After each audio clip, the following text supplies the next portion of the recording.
तो आज हम ऑर्डर 5 की बात करने वाले हैं। यहाँ पे गलत हो गया थोड़ा, इसको ऑर्डर कर लेना अपनी जगह पे, ठीक है। ऑर्डर 5 है जिसमें बात की गई समनों का निकाला जाना और उसकी तामील, यानी कि सीपीसी में जो भी समन निकाले जाएंगे तो वो किस प्रकार से काम करेंगे, किस क्या होगा, वो हम पढ़ने वाले हैं।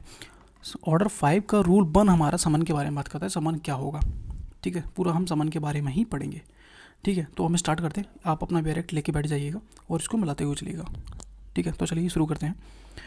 तो सीपीसी ऑर्डर 5 रूल 1, यहाँ पर समन की बात की गई। समन एक तरह से कोर्ट का बुलावा होता है जिसके कोर्ट के बुलाने पर आपको जाना पड़ता है। किस लिए? कोर्ट में कोई सूट फाइल होता है, एविडेंस देने के लिए जाना पड़ता है, कई किसी भी तरह का समन हो सकता है। यानी कि कोर्ट में किसी ने सूट फाइल कर दिया आपके खिलाफ तो आपको समन भेजा जाएगा कि भाई इसका जवाब दो, तो अब आपको समन का तामील समन के थ्रू जाना पड़ेगा, ठीक है। और समन केसेस में एविडेंस देने के लिए तुम्हें बुलाया जाता है कि भाई तुम्हें गवाही देनी है, आ जाओ, तो उस केसेस में समन जारी होता है। कोई एविडेंस आपके पास पड़े हुए हैं, डॉक्यूमेंट वगैरह, उनको पेश करना है तो समन जारी किया जाएगा। तो एक तरह से कोर्ट का बुलावा होता है, इतना याद रखिएगा बस, ठीक है। तो स्टार्ट करते हैं।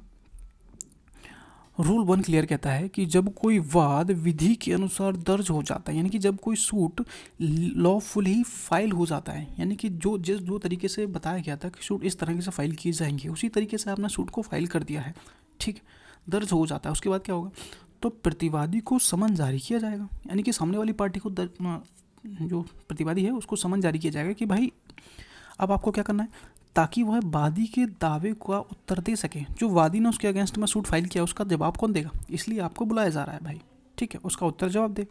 और समन की तामील की तारीख से, जिस दिन प्रतिवादी को समन मिला होगा, 1 तारीख को कोर्ट से चला, 3 तारीख को प्रतिवादी के पास पहुंच गया, तो तामील कितने दिन को हुई, 3 तारीख को हुई। तो 3 तारीख से, समन की तामील की तारीख से 30 दिनों के भीतर उसको रिटर्न स्टेटमेंट दाखिल करना होगा, यानी कि लिखित बयान देना होगा कि भाई तुम जो आरोप तुम्हारे ऊपर लगाए गए हैं सूट फाइल करके, वो तुम मानते हो, उनका डिफेंस लेना चाहते हो, तो उसका एक रिटर्न स्टेटमेंट दोगे, ठीक है। तो वो आपको 30 दिन के अंदर अंदर देना है समन की तामील हो जाने के बाद से, ठीक है। रिटर्न स्टेटमेंट पहला क्लियर होता है। अब इसका एक्सेप्शन 1 है, जो कि हमारे 1 के लिए ही है। एक्सेप्शन क्या कहता है कि यह समन तब जारी नहीं किया जाएगा, मतलब कि हमें समन जारी करने की ज़रूरत नहीं है, कोर्ट कह रहा है। कब? अब देखते हैं, जब प्रतिवादी वाद दाखिल करते समय, यानी कि सूट जब फाइल हो रहा हो उसी समय प्रतिवादी भाई साहब कोर्ट में ही खड़े हों साथ में आपके, तो भाई तो ज़रूरत ही नहीं है, उसको तो नॉलेज है ना कि ये सूट मेरे अगेंस्ट फाइल हो रहा है, तो उस केसेस में उसको बताने की ज़रूरत नहीं है ना तो बुलाने की ज़रूरत है, ठीक है। जब प्रतिवादी खुद सामने हाजिर हो, उपस्थित होकर वादी के दावे को, जो वादी दावे सूट फाइल कर रहा है उसके दावे को स्वीकार कर लेता है, एडमिट कर लेता है कि हाँ भाई मैंने उससे 1 लाख रुपए लिए थे, वो एडमिट कर लेता है, तो उस केसेस में आपको समन जारी नहीं किया जाएगा और ना ही आपको रिटर्न स्टेटमेंट दाखिल करनी होगी प्रतिवादी को।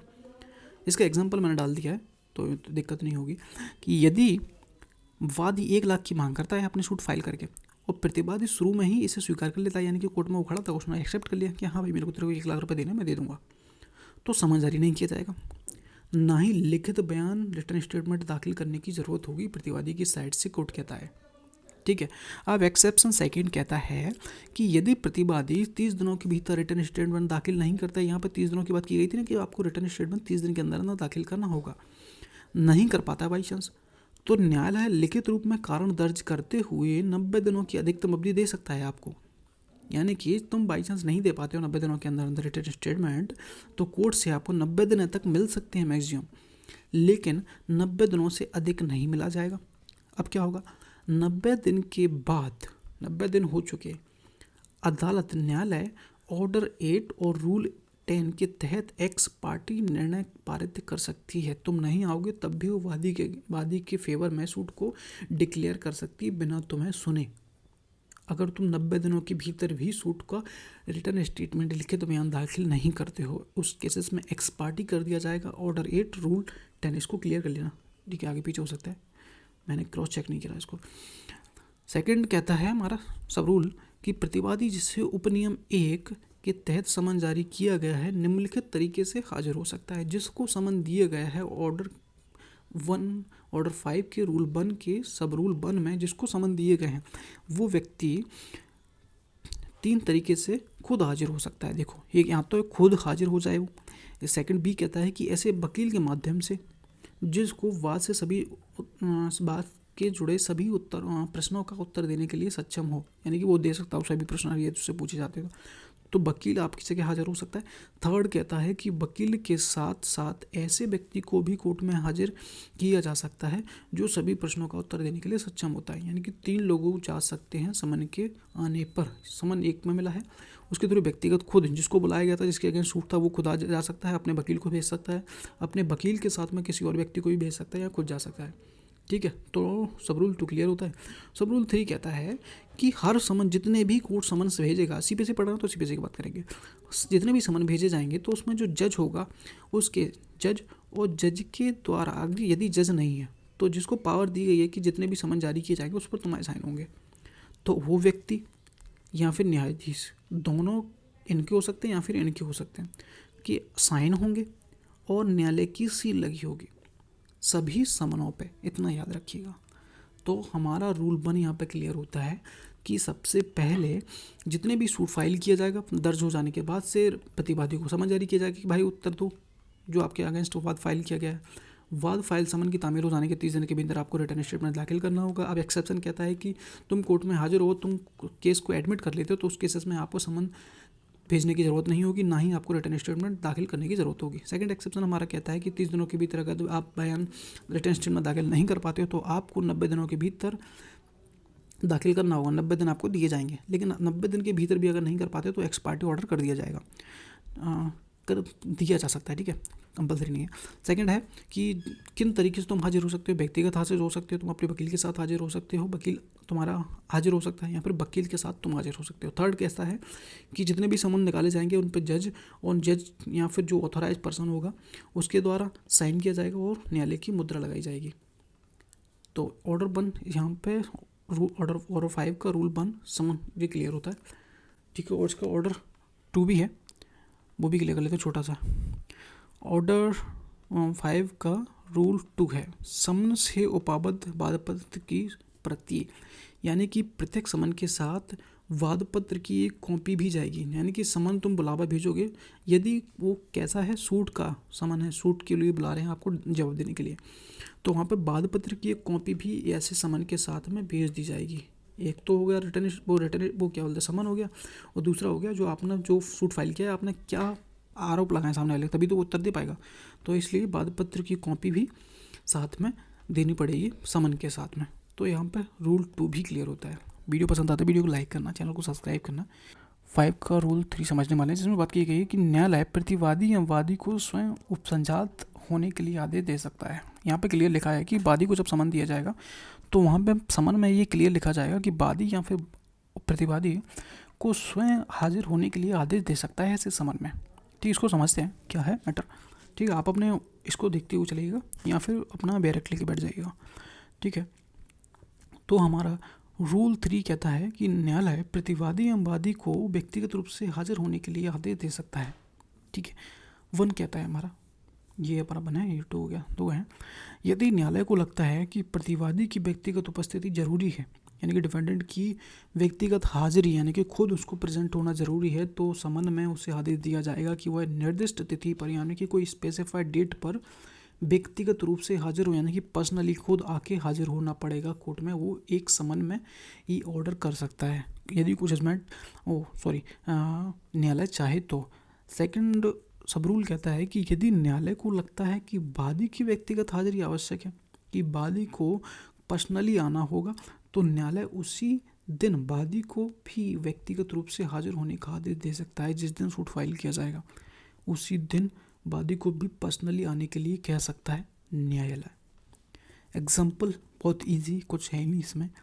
अगर किसी संपत्ति के विवाद में न्यायालय को लगता है कि प्रतिवादी को सीधी प्रश्न पूछना जरूरी है, तो न्यायालय इसे समन भेजकर कहेगा कि वह अगली सुनवाई पर स्वयं हाजिर हो, ना कि केवल वकील के माध्यम से।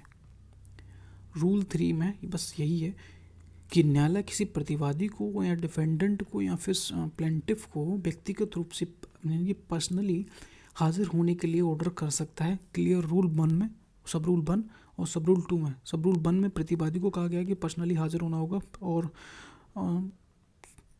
सब रूल 2 में वादी को कहा गया है कि तुम पर्सनली हाजिर होगे। ये तो उसी टाइम में कोर्ट में ही था, इसलिए उसको वहाँ बोल दिया गया है और इसमें समन के थ्रू को बुला गया है। तो रूल 3 यहाँ पे क्लियर होता है इसके बारे में। तो ऑर्डर 5 रूल 4 यहाँ पर बात की गई है कि किसी पक्षकार को व्यक्तिगत हाजिर होने का आदेश तभी दिया जाएगा जब वह एक निश्चित सीमा में रहता होगा। यानी कि किसी भी पार्टी को सिविल केसेस में तभी ऑर्डर दिया जा सकता है जब वह एक निश्चित सीमा में रहता होगा। अगर वो निश्चित सीमा में नहीं रहता है तो उसको अपीयरेंस करने के लिए वो अपनी तरफ से किसी वकील को भेज सकता है, कोई ऑथोराइज पर्सन को भेज सकता है, उसे खुद हाजिर होने की ज़रूरत नहीं होगी। अब पढ़ते हैं भाई क्या मैटर।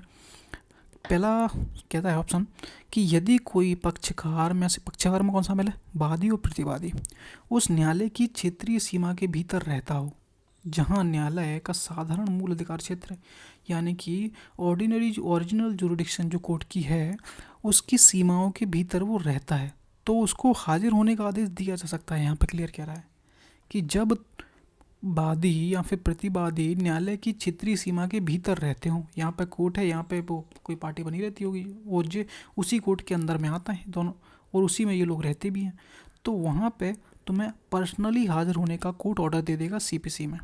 ठीक, अब भी पढ़ते हैं कि उस न्यायालय की सीमा के बाहर रहता है। मान लीजिए ये जुरिडिक्शन है लेकिन वो रहते यहाँ पे हैं, ठीक है, वादी प्रतिवादी में जिनमें से कोई भी यहाँ पर रहते हैं, लेकिन कोर्ट की जुरिडिक्शन सिर्फ इतनी है, ठीक है, तो उसको बुलाया जाएगा कि नहीं बुलाया जाएगा। क्या मतलब है, न्यायालय 80 किलोमीटर से कम दूरी पर हो, यानी कि जहाँ पर वो रहते हैं और वो न्यायालय की जुरिडिक्शन में आता भी नहीं है, लेकिन जो टोटल दूरी है जहाँ पर वो व्यक्ति रहता है 80 किलोमीटर है सिर्फ, तो भाई तुम्हें पर्सनली आने के लिए ऑर्डर कोर्ट दे सकता है। ठीक है, सेकंड हमारा क्या है कि यदि 320 किलोमीटर की कुल दूरी में से 266 किलोमीटर यानी कि 5/6वां भाग सार्वजनिक, यानी कि सार्वजनिक परिवहन जैसे कि ट्रेन चलती हो, बस वगैरह चलती हो, स्टीमर वगैरह चलती हो, कि तुम 300 टोटल, इसमें हाईएस्ट लिखा है कि 320 किलोमीटर से अगर तुम ज़्यादा में रहते हो, 321 में भी रहते होगे, तो तुम्हें हाजिर होने का ऑर्डर नहीं दिया जाएगा। 320 किलोमीटर में 320 किलोमीटर के अंदर तुम रहते हो, ठीक है, और उसमें से 266 किलोमीटर तक ट्रेन वगैरह चलती हैं, ट्रांसपोर्ट जो पब्लिक ट्रांसपोर्ट चलता है, तो तुम्हें हाजिर होने का ऑर्डर दिया जा सकता है। समझ आया, मतलब कि ये तो कोर्ट की जुरिडिक्शन है, लैंग्वेज बनाता हूँ, ये तो कोर्ट की जुरिडिक्शन होगी, ठीक है, तुम भाई सब यहाँ पर रहते हो, वादी प्रतिवादी कोई भी यहाँ रहता है, ठीक है। अब क्या हुआ, कोर्ट की जुरिडिक्शन सिर्फ इतनी है, लेकिन बंदा यहाँ रहता है और टोटल दूरी यहाँ से 320 किलोमीटर से ज़्यादा नहीं होनी चाहिए, वैसे इतना याद रखना 320 किलोमीटर है यहाँ पे जो लोग रहते हैं, ठीक है। अब 320 किलोमीटर टोटल तो है, लेकिन दो यहाँ पे बात की गई है कि 5/6, यानी कि 320 का 5/6 कितना, 266 हो गया, तो यहाँ पे 266 तो आप पब्लिक ट्रांसपोर्ट से आ सकते हो, उतना हिस्सा होना चाहिए, 5/6 भाग आप पब्लिक ट्रांसपोर्ट यूज़ करके आ सकते हो। उसके बाद जो बचा हुआ होगा वो आप जैसे भी आओ, लेकिन वो 320 से ऊपर नहीं होना चाहिए, बस इतना याद रखिएगा, इसमें बस इतना याद रखना है। मतलब ये है कि आपको यहाँ पे पब्लिक ट्रांसपोर्ट से अगर आप आते हो तो आपको एक सुविधा अनुसार देख के कि भाई आप आराम से आ जाओगे, तो इतनी दूरी आप आराम से तय कर सकते हो पब्लिक ट्रांसपोर्ट से, बचा हुआ डिस्टेंस जो भी बचता है 40-50 वो आप आराम से जैसे भी आना चाहो आ जाओ। तो 320 किलोमीटर मैक्सिमम होगी, इससे ज़्यादा होगे तो तुम्हें बुलाया ही नहीं जाएगा, और 320 होगा, 320 किलोमीटर से 300 मान लेते हैं, 300 होगा, और पब्लिक ट्रांसपोर्ट चलता है भाई, पब्लिक ट्रांसपोर्ट से तुम 270 किलोमीटर तक आराम से आ सकते हो, तो तुम बुला लिया जाएगा, ठीक है। तो यहाँ तक हमारा ये कंप्लीट होता है। अब मतलब क्या हुआ भाई, बंदा 340 किलोमीटर दूर रहता है, अब क्या हुआ, फंस गया मैटर, तो अब बुलाया ही नहीं जाएगा बंदा, तो केस सॉल्व ही नहीं होगा। क्या है समझते हैं भाई, सामान्य परिस्थितियों में 320 किलोमीटर अधिक दूर रहने वाले पक्षकारों को व्यक्तिगत रूप से उपस्थित होने से छूट दी गई है, ठीक है। जैसे हम पढ़ते हुए आ रहे हैं कि 320 किलोमीटर से ज़्यादा रहता होगा तो आपको बुलाया नहीं जाएगा, तो यहाँ पे वैसे ही छूट दी गई है जो रूल में हम बात कर रहे हैं, लेकिन इसका मतलब यह नहीं है कि उसे कभी बुलाया ही नहीं जा सकता। हाँ भाई, ये मैटर आ गया बीच में कि यदि न्यायालय को लगता है कि पक्षकार की व्यक्तिगत यानी कि पर्सनल अपीयरेंस होनी चाहिए, सूट में ज़रूरत है, साक्ष्य देना हो, अन्य कोई महत्वपूर्ण कार्रवाई करनी हो और उसको आना ज़रूरी है, भले ही वो 340 में रहता हो या फिर 350 में रहता हो, उससे ऑर्डर दिया जा सकेगा, ठीक है।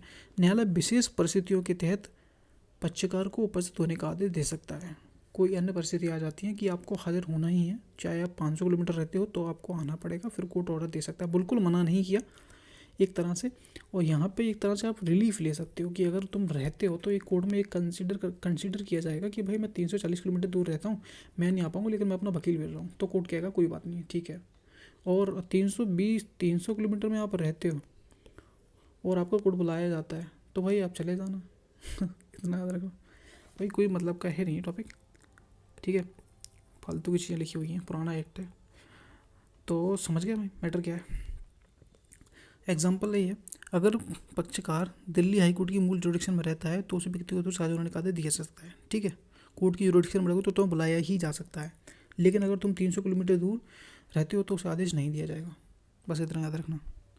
अब दिमाग ज़्यादा डोर डालना नहीं है, इतना ही बहुत है भाई, ठीक है। ये तुम्हारा छोटा सा था, अपन ने इजी लैंग्वेज समझ लिया तो समझ गए होगे। 80 किलोमीटर मैक्सिमम तुम रहते हो तो तुम बुला लिया जाएगा, और 320 किलोमीटर रहते हो और 266 किलोमीटर तक तुम्हारा पब्लिक ट्रांसपोर्ट चलता होगा तो तुम्हें बुला लिया जाएगा, ठीक है। और इससे ज़्यादा अगर तुम रहते हो, पब्लिक ट्रांसपोर्ट चलते ही नहीं है भाई, 250 किलोमीटर तक पब्लिक ट्रांसपोर्ट चलता है, मेरे को 70 किलोमीटर और आना पड़ेगा और किसी ट्रांसपोर्ट से, बस बाइक से, तो वो अलाउ नहीं है, भले ही आप पैदल आओ। वही पैदल पुराना एक्ट के वाले ना बात है ना। तो 266 तो तुम पब्लिक ट्रांसपोर्ट से बस चलती हैं, लेकिन बचा जो कितना 40 45 60 किलोमीटर, मान लो 60 किलोमीटर जो बचा है वो तुम पैदल थोड़ी आओगे, बैलगाड़ी से थोड़ी आओगे। तो वो पुराना हिसाब से बना है, तो उस हिसाब से देख लेना, ठीक है। और यहाँ पर बिल्कुल मना नहीं है, कोर्ट बुला सकेगा, इतना याद रखना। सकता सकती है, सेल का यूज़ नहीं है, मे का यूज़ हुआ है। तो ये हमारा रूल 4 क्लियर होता है। समझ आ गया हो तो भाई लाइक करना, चैनल को सब्सक्राइब करना, नहीं आया हो तो कमेंट कर देना, फिर से समझा देंगे। तो रूल 5 में किसके बारे में बात की गई है वो समझते हैं, ठीक है।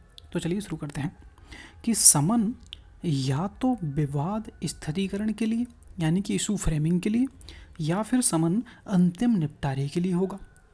इसके ऊपर हमारा बेस्ड है पूरा रूल, ठीक है।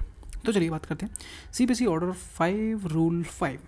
समन या तो इशू फ्रेमिंग के लिए होगा या फिर अंतिम निपटारे के लिए होगा, ठीक है। जब भी न्यायालय कोई समन जारी करेगा तो यह उसे तय करना होगा कि जो भी वो समन इशू कर रहा है वो समन इशू फ्रेमिंग के लिए जारी किया जा रहा है या फिर वह समन वाद को अंतिम निपटारे के लिए किया जा रहा है, ठीक है। और यह समन में स्पष्ट डायरेक्शन दिया जाएगा कि वह किस लिए जारी किया जा रहा है।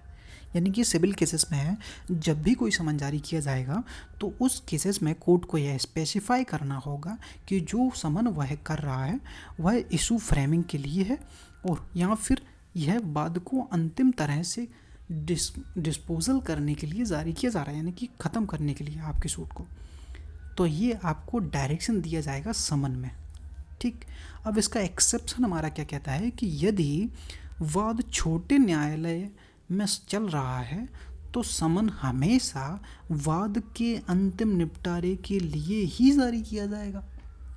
इतना तो क्लियर हो गया होगा कि भाई जब भी स्मॉल कोर्ट होते हैं, स्मॉल कॉज कोर्सेस होते हैं, उस केसेस में यदि समन जारी किया जाएगा तो वो हमेशा वाद को अंतिम निपटारे के लिए जारी किया जाएगा, इशू फ्रेमिंग के लिए आपको बुलाया नहीं जाएगा। ये यहाँ पे क्लियर होता है, हमारा अपवाद ये कहता है। एग्जाम्पल हमारे क्लियरली दोनों के लिए बनाया गया है कि यदि किसी संपत्ति विवाद में पहले यह तय करना हो कि मालिक कौन है, ये एक इशू है सिविल केसेस में है, यह एक इशू है कि मालिक है कौन, तो न्यायालय इशू फ्रेमिंग के लिए समन जारी करेगा, ठीक है। लेकिन यदि मामला छोटे न्यायालय स्मॉल कॉजेस कोर्ट में है, जैसे कि 5,000 रुपये उधार की जो कि उधार लौटाया नहीं गया है, तो न्यायालय सीधे अंतिम निपटारे के लिए ही समन जारी करेगा और मैटर को डिस्पोजल यानी कि डिस्पोज कर देगा, ख़त्म कर देगा। तो ये हमारा ऑर्डर 5 का रूल 5 समन या तो फ्रेमिंग ऑफ सूट के लिए होगा, इशू फ्रेमिंग के लिए होगा, या फिर वाद के अंतिम निपटारे के लिए होगा, दोनों के लिए। और उसको स्पेसिफाई करके कोर्ट डायरेक्शन लिखेगा समन में कि यह किस चीज़ के लिए जारी किया जा रहा है समन, ठीक है। तो ये हमारा ऑर्डर 5 का रूल 5 हमारे क्लियर होता है। फिर भी कोई डाउट होता है तो आप इसमें नीचे कमेंट कर सकते हैं जो भी आपको लगता है। और वीडियो पसंद आता है तो भाई लाइक करना, चैनल को सब्सक्राइब करना। अगर वीडियो ठीक लगता है, समझ में आ रहा है तो कोई कमी भी लगती है तो आप उसको स्पेसिफाई कर सकते हो। ठीक है, तो मिलते हैं नेक्स्ट रूल 6 में। ठीक है, ऑर्डर 5 का रूल 5 तक तो क्लियर हो गया, तो रूल 6 आज हम करने वाले हैं, जिसमें बात की गई, टाइम वेस्ट नहीं करेंगे, तो स्टार्ट करते हैं कि प्रतिवादी की हाजिरी के लिए दिन तय किया जाना, यानी कि प्रतिवादी को समन दिया जा रहा है ताकि उसको बुलाने की डेट को तय किया जा सके। ठीक है, तो ये समझते हैं भाई, ये हमारा डायरेक्ट में जो आपको लैंग्वेज दी है वो है, और ये अपना लैंग्वेज ईजी तरीके से, इसको समझते हैं। ऑर्डर 5 रूल 6, प्रतिवादी के हाजिर होने की तारीख को तय करना। कोर्ट जब भी कोई डिफेंडेंट को समन जारी करेगा तो उसमें वो कुछ चीज़ें ध्यान रखेगा, वो चीज़ें क्या होंगी उन पर बात करते हैं कि न्यायालय को प्रतिवादी को हाजिर होने की डेट देते समय निम्नलिखित बातों को ध्यान में रखना होगा, और वो बातें क्या हैं? न्यायालय का वर्तमान में कार्यभार, यानी कि क्या कोर्ट के पास कितना भार है भाई, ज़्यादा केस हैं, कम केसेस हैं, उस हिसाब से कोर्ट को तय करना है। न्यायालय में पहले से लंबित मामलों को देखते हुए कोर्ट को एक डेट तय करनी है कि भाई उसको कब बुलाना चाहिए। अगर ज़्यादा मैटर है तो थोड़ा टाइम बाद बुला लीजिए, अगर कोई केस है नहीं है, बहुत कम केसेस है, तो उसको जल्दी बुला लीजिए। तो ये चीज़ उसको देखनी पड़ेगी जज साहब को। सेकंड कहता है कि प्रतिवादी का निवास स्थान भी आपको देखना है। यदि प्रतिवादी दूर रहता है तो उसे आने के लिए पर्याप्त समय दिया जाएगा। मान लीजिए कोर्ट केस चल रहा है मुंबई में या फिर दिल्ली मान लेते हैं, और भाई बंदे को आना है तमिलनाडु से, तो उस केसेस में जब भी आप उसको समन दोगे तो उसको ये देखना होगा आपको कि जब भी इतनी दूर से वो आएगा तो उसको कम से कम 10 दिन या 1 हफ्ता लगेगा। तो उस चीज़ों को ध्यान में रख के आप उसको समन कीजिएगा कि उसको किस तारीख को आना है। तो ये चीज़ भी आपको ध्यान रखना है कि वही रहता कहाँ है, दूर रहता है तो आपको थोड़ा टाइम देना पड़ेगा उसको, और पास रहता है तो जल्दी बुला लीजिए। थर्ड कहता है कि समन की तामील का समय, समन प्रतिवादी तक पहुंचने में लगने वाले समय को ध्यान में रखा जाएगा। भाई तमिलनाडु समन भेजना है तो जाने में 10 दिन लगेंगे, ठीक है, और भाई आने में उसको 10 दिन लगेंगे, तो 20 दिन बाद ही हम उसको बुलाएंगे। तो इतना सब दिमाग लगाना है, किसको? जज साहब को लगाना है। फोर्थ पॉइंट समझिए कि प्रतिवादी को पर्याप्त समय मिलना चाहिए ताकि वह अपने रिटर्न स्टेटमेंट को आसानी से दे सके, लिख सके। ठीक, अब इसका एग्जांपल भी समझो। यह मतलब एग्जांपल मैं इसलिए डाल देता हूँ कि भाई यहाँ क्लियर नहीं होता है तो आपके एग्जांपल से क्लियर हो जाता है। तो ये वीडियो पसंद आएगा तो लाइक कर दिया करो, चैनल को सब्सक्राइब भी कर दिया करो पसंद आता है तो, अदरवाइज़ कोई बात नहीं।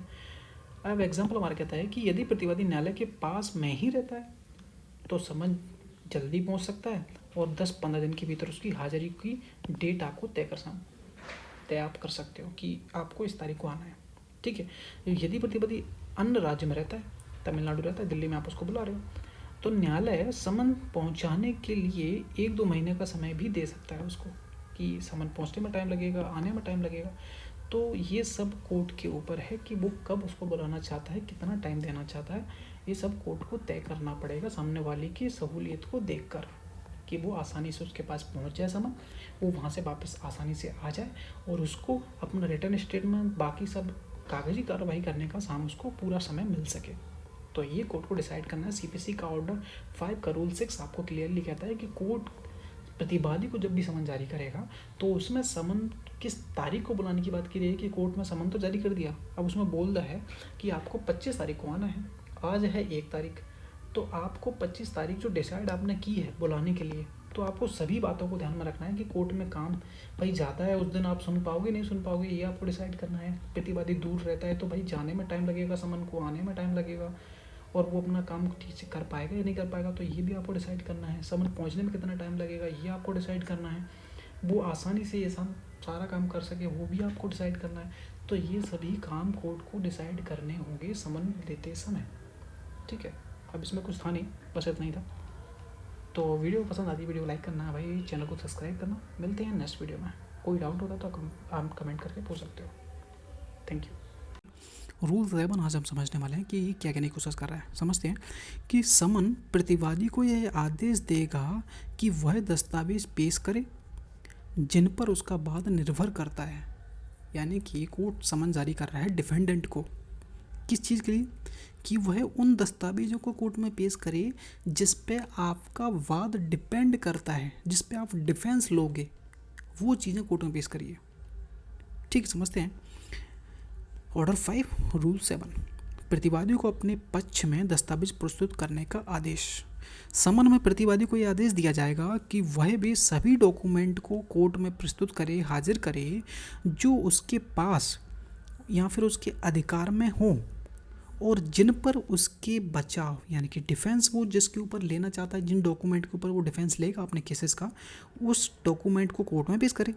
या फिर जिनमें आप दावा कर रहे हो कि मैं इस हिसाब से अपना केस लड़ूंगा, अपने दावे में क्या कह रहे हो, अपने क्लेम किस चीज़ का क्लेम कर रहे हो आप, तो वो चीज़ आपको बताना पड़ेगा। और सेट ऑफ कर रहे हो, मुजरा कर रहे हो, तो उस केसेस में भी आपको डॉक्यूमेंट कोर्ट में पेश करने पड़ेंगे यदि आपके पास हैं। या फिर काउंटर क्लेम कर रहे हो तो वो भी आपको दस्तावेज कोर्ट में प्रस्तुत करने पड़ेंगे, जमा करने पड़ेंगे। तो ये सभी आपको कोर्ट स्पेसिफाई करके कोर्ट बोलेगा आपसे कि अगर आपके पास डिफेंस में कुछ बोलने के लिए है या फिर डॉक्यूमेंट है तो आप उनको प्रस्तुत करें।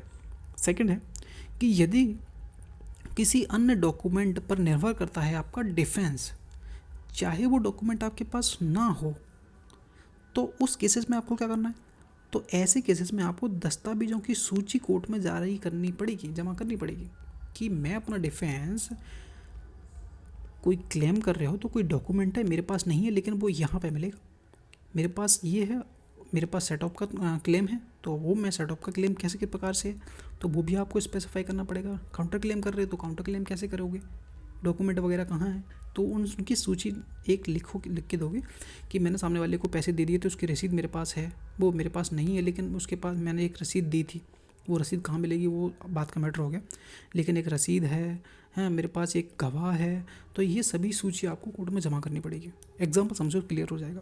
यदि प्रतिवादी बचाव में अपना क्या कहता है कि उसने उधारी चुका दी है तो उसे भुगतान की जो रिसिप्ट होगी, रसीद होगी, वो न्यायालय में जमा करनी पड़ेगी। अब सेकंड ये वाला समझते हैं कि अगर उसके पास है ही नहीं है तो यदि प्रतिवादी संपत्ति के बाद में किसी विलेख सेल डीड पर निर्भर करता है, उसका बाद सेल डीड के ऊपर निर्भर करता है, लेकिन वो सेल डीड जो है वो उसके पास नहीं है, तो उस केसेस में उसको यह सूची बनाकर न्यायालय में जमा करनी पड़ेगी कि मेरे पास क्या क्या अपने डिफेंस में लेने के लिए क्या क्या डॉक्यूमेंट है, वो डॉक्यूमेंट की लिस्ट बनाओगे, एक एक ये हो गया, तो उसकी लिस्ट बना के कोर्ट में पेश करोगे। तो ये हमारा रूल 7 कहता है कि समन प्रतिवादियों को यह आदेश देगा कि वह जिसके ऊपर अपना डिफेंस लेना चाहता है वो कोर्ट में पेश कर दे। तो इतना सा हमारा रूल 7 था। सीपीसी का ऑर्डर 5 है और रूल हमारा 8 है, जिसमें हम बात कर रहे हैं कि सिविल सूट को अंतिम रूप से निपटाने के लिए समन में प्रतिवादी को अपने गवाह को हाजिर करने का डायरेक्शन भी दिया जा सकेगा कोर्ट के द्वारा। समझो क्या है कि जब भी कोई सिविल सूट को अंतिम रूप से निपटाने के लिए कोई समन यदि कोर्ट ने जारी किया है डिफेंडेंट को, तो उस समन में एक डायरेक्शन भी दिया जा सकता है कि वह अपने जितने भी गवाह इसके महत्वपूर्ण गवाह हैं केस से रिलेटेड उनको भी साथ में लेके आए। तो सीपीसी ऑर्डर 5 रूल 8 हमारा कहता है कि यदि वाद के अंतिम रूप से निपटाने के लिए कोई समन जारी हो रहा है, किस लिए, किसी सिविल सूट को अंतिम रूप से निपटाने के लिए समन जारी किया जाता है, तो उसमें प्रतिवादी को, किसको, प्रतिवादी को, डिफेंडेंट को यह निर्देश, आदेश, डायरेक्शन भी दिया जाएगा कि वह निर्धारित तिथि को उपस्थित हो, एक डेट भी दी जाएगी समन में किस तारीख को आपको हाजिर होना है, साथ में अपने सभी गवाहों को साथ में भी लाना है, यानी कि जितने भी आपके महत्वपूर्ण गवाह हैं उनको भी साथ में लेके आना है, जिनके बयान, यानी कि जिनके बयान, जो भी आपके जो साक्षी हैं, विटनेस हैं, उनके बयान उसके पक्ष में साक्ष्य के रूप में महत्वपूर्ण है, यानी कि आपका केस इन गवाहों के ऊपर महत्वपूर्ण रूप से टिका हुआ है, तो उनको साथ में लेके आइएगा। उस समन, जब भी कोर्ट आपको फाइनल डिस्पोजल के लिए समन करेगा तो समन में ये डायरेक्शन भी दिया जा सकता है कि आपको अपने गवाहों को लेके आना है। ठीक है, इतना सा से हमारा रूल 8 था। ठीक है, इसका एग्जाम्पल 2 हैं, तो एग्जाम्पल भी समझो क्या है कि यदि उधारी के मामले में प्रतिवादी दावा करता है कि उसने नकद भुगतान किया था, वो कहता है कि मैंने एक कैश में पेमेंट किया था और एक गवाह ने उसको ऐसा करते हुए देखा था, तो उसे उस गवाह को न्यायालय में लाने के लिए भी डायरेक्शन दिया जा सकता है समन को। अंतिम रूप से जब भी कोई मैटर डिस्पोजल करने के लिए कोई समन किया जाएगा तो उसमें एक डायरेक्शन भी दे सकता है कि वही अपने गवाहों को भी लेके आना। ठीक है। सेकंड कहता है कि यदि संपत्ति विवाद से संबंधित कोई है, प्रतिवादी बचाव किसी पुराने किराएदार की गवाही पर निर्भर करता है। यानी कि प्रतिवादी का जो बचाव है किसी पुराने जो उसका टेनेंट होगा, किराएदार होगा, उसके ऊपर निर्भर करता है। तो उससे उस किराएदार को गवाह के रूप में प्रस्तुत करना होगा। ये डायरेक्शन कोर्ट आपको दे सकता है। तो रूल 8 हमारा क्लियरली बस सिर्फ इतना ही कहता है कि जब भी आपको फाइनल डिस्पोजल के लिए कोई समन किया जाएगा तो आपको कोर्ट अपने गवाहों को बुलाने के लिए भी डायरेक्शन दे सकता है कि भाई उनको भी लेके आइए, अगर कभी ज़रूरत पड़ गई तो हो जाएगा खेल। ठीक है, तो ये हमारा रूल 8 हमारा क्लियर होता है। वीडियो पसंद नहीं आया तो वीडियो को कमेंट करना भाई क्या पसंद नहीं आया। ठीक है, लाइक करना अगर पसंद आया हो तो। ठीक है, सब्सक्राइब करना ठीक लगता है तो, नहीं लगता है कोई बात नहीं। और ये हमारा रूल 9 है ऑर्डर 5 का। ठीक है, ऑर्डर 5 का रूल 9 जिसमें बहुत ज़्यादा इंपॉर्टेंट है भाई समन की तामील कैसे होगी, और यदि न्यायालय के क्षेत्राधिकार में यदि डिफेंडेंट रहता है, प्रतिवादी रहता है, तो उसके केस में समन की तामील कैसे होगी। यदि डिफेंडेंट किसी अदर स्टेट में रहता है तो उसके केस में समन की तामील कैसे होगी।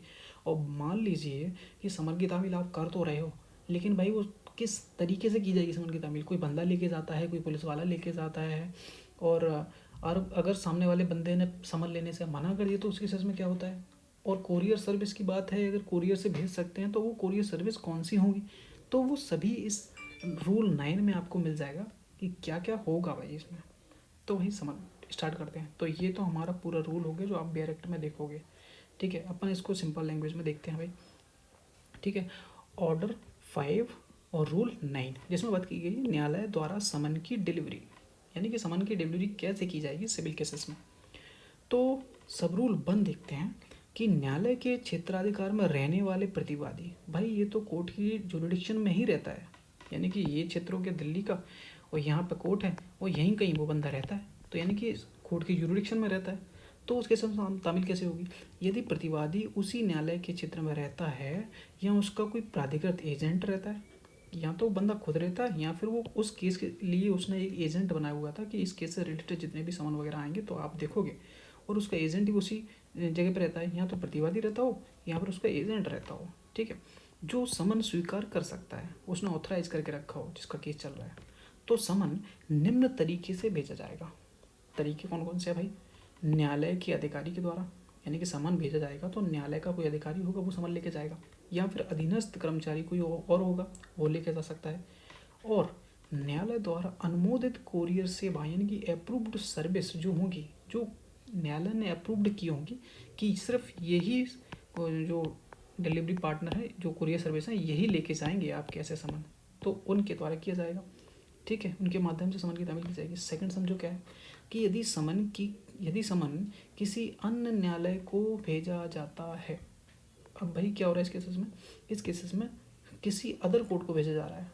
समझो, समन को भेजने वाला न्यायालय समन को उस अधिकारी को ऐसी रीति से भेज सकता है जो वह डायरेक्शन करता है खुद, जो वह खुद निर्दिष्ट करता है कि इस एक ये न्यायालय हो गया, एक ये वाला न्यायालय हो गया। ठीक है, अब इस न्यायालय को इस दूसरे न्यायालय को भेजना है तो ये वाला न्यायालय जो समझता है, जैसे उसको भेजना चाहता है उस तरीके से उसको भेज सकता है कि इस तरीके से इसका तामील की जाए, तो सामने वाले कोर्ट को भेज दिया जाएगा। अब थर्ड पॉइंट क्या कहता है, समन भेजने के अन्य तरीके क्या हैं। समन निम्न तरीके से भेजा जा सकता है। फर्स्ट समझो कि रजिस्टर्ड पोस्ट से तुम भेज सकते हो समन को, जिसमें पावती मिलती हो, यानी कि आपने रेसिप्ट जो होती है कि आपने ले लिया है या फिर मना कर दिया है, तो उस केसेस में आप रजिस्टर्ड पोस्ट के द्वारा ऐसा समन भेज सकते हो। सेकंड है स्पीड पोस्ट से आप समन भेज सकते हो। अनुमोदित कोरियर सर्विस जो हाई कोर्ट या फिर न्यायालय के द्वारा अप्रूव्ड की गई होंगी कि सिर्फ इन्हीं के द्वारा आपको समन की तामील करनी है। ठीक, स्पीड पोस्ट हो गया, रजिस्टर्ड पोस्ट हो गया, और जो हाई कोर्ट डिसाइड करता है या फिर डिस्ट्रिक्ट कोर्ट डिसाइड करता है उसके द्वारा की जाएगी। थर्ड क्या है, फैक्स कर सकते हो आप। फैक्स फिलहाल बंद हो चुका है, करते नहीं ज़्यादा तो लोग, पहले चलता था। फैक्स कर सकते हो समन, या फिर ईमेल के द्वारा भी आप समन कर सकते हो। कब कर सकते हो, जब अगर हाई कोर्ट नियमों के द्वारा ये अलाउ किया होगा उस केसेस में। लेकिन प्रोवाइजो कहता है कि समन भेजने का खर्च भाई सिर्फ प्लेंटिफ को देना होगा, वादी को देना होगा, जो केस करता है उसी को समन का खर्चा उठाना पड़ेगा। क्लियरली सब रूल 3 का प्रोवाइजो कहता है कि समन जितने भी भेजे जाएंगे सिविल सूट में, उनकी जो खर्चा है वो वादी को वहन करना पड़ेगा। सब रूल 4 कहता है कि यदि प्रतिवादी न्यायालय की जुरिडिक्शन से बाहर रहता है, जो डिफेंडेंट है वो कोर्ट की जुरिडिक्शन में, कोर्ट की जुरिडिक्शन ये है, बंदा भाई यहाँ रहता है, कोर्ट के पास सिर्फ पावर इस क्षेत्र के लिए है, लेकिन बंदा तो यहाँ दूसरे कोर्ट के क्षेत्र में रहता है। तो उस केसेस में क्या होगा? उस केसेस में यदि न्यायालय speed post, courier service, fax, email आदि के माध्यम से समन भेजने का आदेश देता है तो इसे सीधे भेजा जाएगा और इसे दूसरे न्यायालय के माध्यम से, यानी कि रूल 21 के तहत जरूरी नहीं है कि उसके तहत भेजा जाए। मतलब कि यदि आप ईमेल वगैरह कर रहे हो, कोरियर सर्विस के माध्यम से भेज रहे हो, तो ज़रूरी नहीं है आप सामने दूसरे कोर्ट दूसरे न्यायालय के जुरिडिक्शन में जो कोर्ट होगा उसको भेजो। डायरेक्ट भाई कोरियर से भेज रहे हो तो सारे उसके घर पे ही जाएगा ना वो तो सीधा, तो हम उस क्षेत्र के कोर्ट को भेजने की ज़रूरत उस केसेस में नहीं पड़ेगी। ऑर्डर जो रूल 21 है, रूल 21 इसी के बारे में बात करता है। जब रूल 21 पढ़ेंगे तब डिसाइड करेंगे। अब हमारा सब रूल 5 ये कहता है कि यदि डिफेंडेंट या फिर उसका एजेंट समन लेने से मना कर देते हैं तो क्या होगा। यानी कि सिविल सूट आपने फाइल किया, समन कोर्ट से गया, सामने वाला जो डिफेंडेंट है उसने मना कर दिया या फिर उसका जो एजेंट था उसने लेने से मना कर दिया, तो यदि न्यायालय को यह प्रमाण अभिस्वीकृति या फिर पावती मिलती है कि प्रतिवादी ने या फिर उसके एजेंट ने समन को लेने से मना कर दिया है, डाक कर्मचारी, कोरियर एजेंसी के व्यक्ति ने ऐसा लिखित रूप में प्रमाणित किया है, तब न्यायालय यह मान लेगा कि समन विधि पूर्वक तामील उसकी कर दी गई है। ठीक भाई, तुम लो तो तामील हो गई, तुम मना कर दो तब भी तामील हो जाएगी, तो कोई मना करने का लॉजिक बनता ही नहीं है। ठीक है, लो ही लो, इससे अच्छा पढ़ लेना क्या है मैटर, पता चला छोटा मोटा केस हो। ठीक है, तो यहाँ पे क्लियर हो गया भाई, तुम मना करो तब भी तामील मानी जाएगी। एक ये वाला पॉइंट पढ़ो, मज़ा आएगा। यदि समन पंजीकृत डाक से सही पते पर भेजा गया था, लेकिन अगर उसकी पावती जो रिसिप्ट होती है जिस पे भाई एक्नॉलेजमेंट किया सामने वाले ने कि मैंने लिया है या नहीं लिया है, वो उस चीज़ की बात हो रही है, जो पावती है वो खो जाती है, किसी कारण से नहीं मिलती है कोर्ट को, 30 दिन के भीतर नहीं मिली कोर्ट को, तब भी कोर्ट न्यायालय को तामील मान सकता है। तब भी न्यायालय समन को तामील मान सकता है कि भाई तामील हो चुकी है, भले ही वो रिसिप्ट खो जाए, किसी कारण से कोर्ट को ना मिले 30 दिन के भीतर, तब भी कोर्ट उसको मान लेगा कि भाई तामील विधिवत तरीके से हो चुकी है। सब रूल 6 देखो, उच्च न्यायालय, हाई कोर्ट या फिर डिस्ट्रिक्ट कोर्ट अनुमोदित कोरियर सर्विस अप्रूव्ड सर्विस एजेंसियों की सूची बनाएगा। कौन बनाएगा कि कौन सी सर्विस हैं, कौन सी कोरियर सर्विस हैं वो आपके समन लेके जाएंगी, ये डिसाइड कौन करेगा? ये सिर्फ हाई कोर्ट या फिर डिस्ट्रिक्ट कोर्ट डिसाइड करेगा।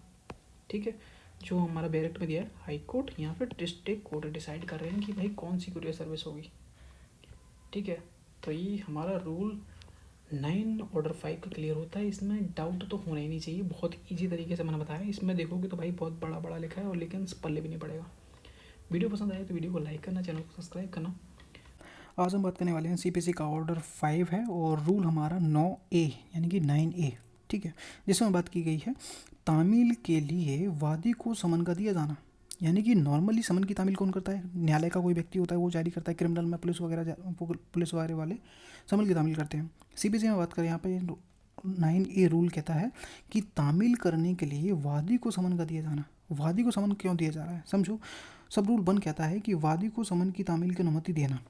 ठीक है, न्यायालय वादी के आवेदन करने पर, यहाँ पे वादी ने आवेदन किया है कि आवेदन मिलने पर न्यायालय अनुमति दे सकता है। वादी ने आवेदन किया है न्यायालय को कि मेरे को समन की तामील करनी है। ठीक है, इसका उद्देश्य क्या है मैं लास्ट में समझाऊंगा कि वादी न्यायालय में समन की तामील करने के लिए आवेदन कर सकता है और वादी स्वयं प्रतिवादी को समन की तामील करे, ताकि खुद जो वादी है वो समन की तामील प्रतिवादी को कर सके। सेकंड कहता है कि ऐसी स्थिति में न्यायालय वादी को समन को सौंप देता है ताकि वह स्वयं समन की तामील कर सके। उस केसेस में क्या है, वादी खुद जाता है और समन की तामील कर देता है। ये तो क्लियर फर्स्ट हमारा कहता है सब रूल 1। और सब रूल 2 कहता है कि समन की तामील की विधि प्रोसेस क्या होगी। यानी कि नॉर्मली प्रोसेस तो, लेकिन अगर व्यक्तिगत ये खुद ही कर रहा है वादी, तो उसके समन की तामील क्या होगी? वादी को समन की तामील निम्न तरीके से करनी होगी अगर वादी करता है तो। ठीक है, समझो क्या प्रोसेस है इसकी। प्रतिवादी को व्यक्तिगत रूप से पर्सनली समन को सौंपना होगा। ठीक है, या फिर पर्सनली खुद नहीं दे सकता तो रजिस्टर्ड पोस्ट द्वारा, स्पीड पोस्ट द्वारा, कोरियर सर्विस के द्वारा, ईमेल के द्वारा, फैक्स के द्वारा आदि तरीके से, जो हमने 9(3) में यानी कि रूल 9 में और उसका सब रूल 3 में ये बताया गया था पिछले पिछले रूल में मैंने क्लियर किया था कि माध्यम से समन पर न्यायाधीश या न्यायाधीश के द्वारा नियुक्त अधिकारी कोई होगा, उसके साइन होंगे और उसकी सील होगी, न्यायालय की लगानी होगी। ठीक है, कोर्ट लगा के देगा जब भी आपको समन पकड़ाएगा वादी को। समझिए थर्ड सब रूल थर्ड क्या कहता है कि नियम 16 और नियम 18 के यहाँ पे लागू होंगे इस केसेस में, क्योंकि वादी कर रहा है तब भी ये प्रोसेस लागू होगी। रूल 18 और रूल 16 वाली, इसमें रूल 18 और 16 में क्या है ये पहले बता देता हूँ। समन लेने वाले प्रतिवादी को एक्नॉलेजमेंट यानी कि जो पावती होगी उस पर साइन करना होगा, चाहे कोर्ट का कोई व्यक्ति है तब भी तुम साइन करोगे, और या फिर वादी खुद जाए आपको समन की तामील करने, उस केसेस में आपको साइन करके देने होंगे। रूल 18 क्या कहता है, वादी या फिर वादी के द्वारा कोई नियुक्त व्यक्ति होगा जो समन की तामील कर रहा होगा, उसे निम्न विवरण लिखकर रिपोर्ट तैयार करनी होगी। निम्न विवरण कौन से, कि समन की तामील की तारीख क्या थी, कितने बजे तामील की गई थी, सेवा की विधि, प्रत्यक्ष रूप से तामील किया कैसे किया गया है, तामील डायरेक्ट तुमने खुद ही किया है, डायरेक्ट उसी को दिया है, या फिर कोरियर किसे किया है, स्पीड पोस्ट किया है, ईमेल किया है, कि क्या तरीका अपनाया था, वो आपको रिपोर्ट में सब कुछ लिखना होगा। और लास्ट पॉइंट है प्रतिवादी का व्यवहार लिखना होगा आपको, कि प्रतिवादी ने समन स्वीकार कर लिया है या उसने मना कर दिया है। तो ये आपको विवरण लिखकर रिपोर्ट तैयार करके मजिस्ट्रेट को देनी होगी। किसको, वादी को। जब वादी या वादी के द्वारा नियुक्त व्यक्ति स्वयं प्रतिवादी को समन की तामील करेगा तो उस पर नियम 16-18 की प्रक्रिया लागू होंगी। ये वाली प्रक्रिया 16-18 वाली प्रक्रिया उस पर भी लागू होंगी, जैसे कि समन की तामील न्यायालय ने खुद की हो, भले ही वादी समन की तामील करे या फिर न्यायालय का कोर्ट का कोई व्यक्ति समन की तामील करे, उस केसेस में 16 और 18 के जो प्रोविजन है वो दोनों केसेस में लागू होंगे। यानी कि चाहे तो वादी कर ले या कोर्ट का कोई व्यक्ति के लिए, प्रोसेस वही है, सेम टू सेम। ठीक है। सब रूल 4 कहता है कि यदि समन की तामील सब रूल 4 कहता है कि यदि समन की तामील नहीं होती है, यदि प्रतिवादी समन लेने से मना कर देता है, डिफेंडेंट ही समन लेने से मना कर देता है कि भाई मेरे को नहीं चाहिए, मैं नहीं आऊँगा केस में, ये वो नौटंकी करता है, या फिर सेकंड कहता है कि एक्नॉलेजमेंट पर हस्ताक्षर करने से मना कर देता है, कहता है मैं साइन नहीं करूँगा। और थर्ड पॉइंट कहता है कि यह व्यक्तिगत रूप से समन की तामील संभव भी नहीं है, यानी कि खुद वादी उसको समन की तामील नहीं दे सकता, कर ही नहीं सकता, किस कोई रीज़न हो सकता है थर्ड पर्सन। ठीक है, तो उस केसेस में तो वादी क्या है, न्यायालय को आवेदन दे सकता है कि भाई ये रट्टा हो गया है, तो ये सभी मैटर कोर्ट को बताने होंगे आवेदन करके। न्यायालय फिर समन जारी करेगा, क्योंकि तामील हो ही नहीं पाई, तो उस केस में समन न्यायालय फिर से जारी करेगा, और इस बार न्यायालय जो माध्यम अपनाएगा वो खुद प्रोसेस करेगा, यानी कि समन की तामील खुद करेगा न्यायालय। ठीक है, अब इसका पर्पस समझो भाई, क्या है उद्देश्य ये वाले रूल का। यह नियम वादी को स्वयं समन की तामील करने का अधिकार देता है, और इससे समन की तामील की प्रक्रिया तेज हो जाती है, यानी कि जो समन की प्रोसेस है, जितनी जल्दी समन पहुंचेगा उतनी जल्दी सामने वाले से रिस्पॉन्स आएगा, उतनी जल्दी आपका केस डिस्पोजल होगा, निपटेगा। तो ये हमारा रूल 9A है। ऑर्डर 5 का यहाँ पे क्लियर होता है, इसमें डाउट नहीं होनी चाहिए। ऑर्डर 5 का रूल 10 और 11, 12 तीन रूल को कंप्लीट करते हैं। तो चलिए टाइम वेस्ट ना करते हुए स्टार्ट करते हैं। रूल हमारा 10 कहता है कि समन की तामील, ये तो आपका पूरा डायरेक्ट में जो दिया है वो है, ये मैंने अपनी ईजी लैंग्वेज में करके ताकि आपको समझ में आ जाए। ठीक है, रूल 10 हमारा कहता है कि समन तामील करने का तरीका, यानी कि मोड ऑफ सर्विस क्या होंगे। समन की तामील 3 तरीके इसमें दिए गए हैं।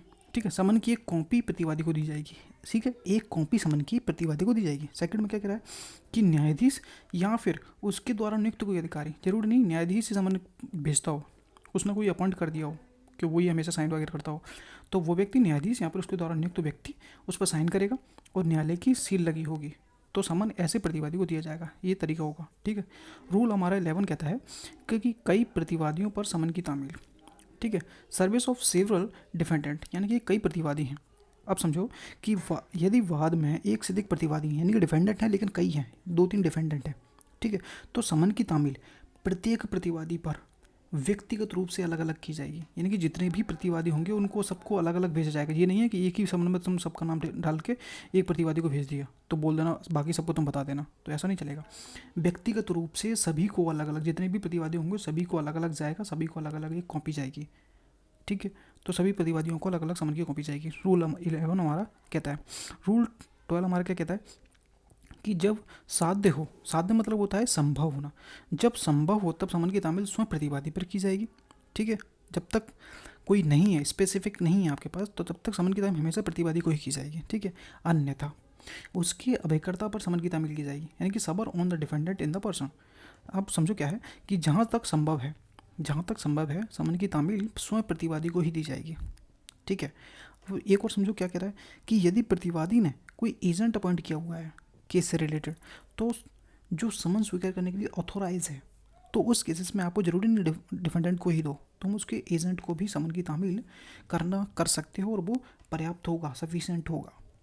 ठीक है, तो ये रूल 10, रूल 11, रूल 12, ये तीनों रूल हमारे यहाँ पे कंप्लीट हो। आज हम करने वाले हैं रूल 13 और रूल 14। ठीक है, तो 13 और 14 को क्लियर करते हैं। चलिए शुरू करते हैं। तो ऑर्डर 5 का रूल 13 हमारा कहता है कि उस अभिकर्ता पर समन की तामील जिसके द्वारा प्रतिवादी का कारोबार करता है, मतलब कि उस व्यक्ति को तामील की जा रही है जो डिफेंडेंट का काम करता है, यानी कि डिफेंडेंट का जो बिजनेस होता है या कारोबार चलता है, वो व्यक्ति कोई एजेंट कार्य कर रहा है उसकी जगह पे, तो हम प्रतिवादी को नहीं कर सकते समन की तामील। उस केसेस में हम एजेंट को समन की तामील कर सकते हैं, ये अलाउ है। अब समझो 13 रूल क्या कहता है। रूल 13 कहता है उस एजेंट पर समन की तामील जो प्रतिवादी का व्यवसाय कर रहा है, मतलब कि जो एजेंट है वो डिफेंडेंट का कार्य कर रहा है और जो मैटर है वो व्यवसाय और कार्य से संबंधित होना चाहिए। यानी कि जो केस है, सूट चल रहा है, पहले समझ लेते हैं कि यदि वाद किसी व्यवसाय या कार्य से संबंधित है और प्रतिवादी कारोबार न्यायालय की स्थानीय सीमा के बाहर रहता है, जो डिफेंडेंट है, यहाँ पर एक जगह है, कोई सिटी है, ठीक है, तो यहाँ पे उसकी दुकान है, कोई काम है, बिजनेस वगैरह कर रहा है, लेकिन डिफेंडेंट यहाँ रहता है और जो काम है वो डिफेंडेंट का ही है, लेकिन करता कौन है, उसका एक एजेंट करता है ए नाम का। ठीक है, तो जो एजेंट वो काम कर रहा है लेकिन प्रतिवादी कहीं और रहता है, तो उस केसेस में तो समन की तामील इस प्रकार से की जाएगी, जो व्यक्ति प्रतिवादी के लिए व्यक्तिगत रूप से व्यवसाय या कार्य को प्रबंधित करता है, मैनेज करता है, उसका मैनेजर है, उसके ऊपर तामील कर दी जाएगी और वो वैलिड तामील मानी जाएगी। या ऐसे एजेंट पर उस व्यवसाय को जो चला रहा है उस एजेंट पर समन की तामील कर दो तो वो तामील वैध तामील मानी जाएगी। तो ये हमारा रूल 13 केवल इतना कहता है कि यदि बिजनेस या फिर कारोबार से रिलेटेड कोई मैटर है, सिविल सूट है, और डिफेंडेंट कहीं और रहता है, लेकिन जिस सिटी में मैटर चल रहा है उस सिटी में उस व्यवसाय को कोई और मैनेज करता है, उसका मैनेजर वगैरह है, कोई व्यक्ति है वो मैनेज कर रहा है, एजेंट वगैरह है, ठीक है, तो उस केसेस में एजेंट को तामील आप कर दो तो तामील वैध तामील मानी जाएगी। सिर्फ इतना ध्यान रखिएगा कि वो वैलिड एजेंट होना चाहिए उस व्यक्ति का, प्रतिवादी का। ठीक है, तो 1 क्लियर होता है। सेकंड क्या कहता है कि जहाज़ के स्वामी या फिर जहाज़ के किराएदार के लिए जहाज़ के कप्तान यानी कि मास्टर ऑफ शिप को उसका एजेंट माना जाएगा। कोई जहाज़ है, जहाज़ का ओनर है या फिर जहाज़ में कोई किराएदार रह रहा है, तो इन लोगों को समन की तामील करनी है। मान लीजिए स्वामी को करनी है या फिर जहाज़ में कोई रेंट से रह रहा है उसको तामील करनी है, तो उस केसेस में जो जहाज़ का कप्तान होगा उसको ऊपर आप तामील कर दीजिए, वो वैलिड मानी जाएगी तामील। ये मान लिया जाएगा कि उसके जहाज़ के स्वामी को पहुंच गई है या फिर उसके किराएदार को वैलिड सूचना पहुंच गई है, तो उस केसेस में इसको एजेंट माना जाएगा, जहाज़ के कप्तान को। तो रूल 13 हमारा सिर्फ इतना ही कहता है, इसमें कोई डाउट तो होगा नहीं, बहुत ईजी है। ठीक है, अब रूल 14 देखते हैं। रूल 14 हमारा कहता है कि स्थावर संपत्ति के वादों में भार साधक अभिकर्ता पर तामील। समझो भाई इसका मैटर क्या है कि इमूवेबल प्रॉपर्टी के मामले में एजेंट पर समन की तामील। ठीक है, अचल संपत्ति के संबंध में राहत रिलीफ प्राप्त करने के लिए कोई सूट फाइल किया गया है, सिविल सूट। अचल संपत्ति के से कोई रिलीफ प्राप्त करना है, उसके लिए उन्होंने सूट फाइल कर दिया, सिविल सूट। या फिर अचल संपत्ति पर हुए किसी कोई रॉन्गफुल कार्य हुआ है, दोषपूर्ण कार्य हुआ है, ठीक है, के लिए कोई कंपनसेशन के लिए सूट फाइल किया गया है, सिविल सूट। यदि प्रतिवादी को व्यक्तिगत रूप से समन की तामील नहीं की जा सकती हो तो, और प्रतिवादी का कोई एजेंट भी, ऑथोराइज एजेंट भी नहीं है, तो उस केसेस में जो समन की तामील है संपत्ति की देखरेख करने वाले एजेंट जो भार साधक होगा, जो प्रेजेंट में उस प्रॉपर्टी को देखरेख कर रहा है, उस व्यक्ति को तामील कर दो तो वो तामील एक वैध तामील मानी जाएगी। ठीक है, इसमें इतना ध्यान रखिएगा, संपत्ति से राहत से संबंधित कोई क्या है, अनतोष से रिलेटेड या फिर किए गए किसी दोष के लिए प्रतिकर के संबंधित जितने भी सूट होते हैं, उस केसेस में यदि प्रतिवादी को नहीं किया जा सकता, तामील नहीं की जा सकती, ठीक है, या फिर उसका कोई एजेंट भी नहीं है, तो उस केसेस में आप जो प्रॉपर्टी को संभाल रहा है, देख रेख करता है, उसके भारसाधक को आप समन की तामील कर सकते हो। तो रूल 13 एंड 14 हमारे क्लियर होते हैं, इनमें कोई डाउट होगा नहीं, वैसे होगा तो आप कमेंट कर सकते हो। तो चलिए शुरू करते हैं कि और 15 और 16 यानी कि 15 और 16 क्या कहने की कोशिश कर रहे हैं। तो हमारा ऑर्डर 5 का रूल 15 कहता है कि जहाँ समन की तामील प्रतिवादी के कुटुंब के वयस्क सदस्य पर की जा सकेगी, यानी कि समन की जितनी भी तामील है जो फैमिली का मेल मेंबर होगा उसके ऊपर, वयस्क मतलब कि मेजर 18+, उसके ऊपर समन की तामील की जा सकती है। अब समझो इसको, ये तो उसकी लैंग्वेज हो गई बैरेक्ट की, इसमें ना थोड़ा इजी कर दिया है, ठीक है, थोड़ा जल्दी समझ में आ जाएगा और टाइम वेस्ट नहीं होगा।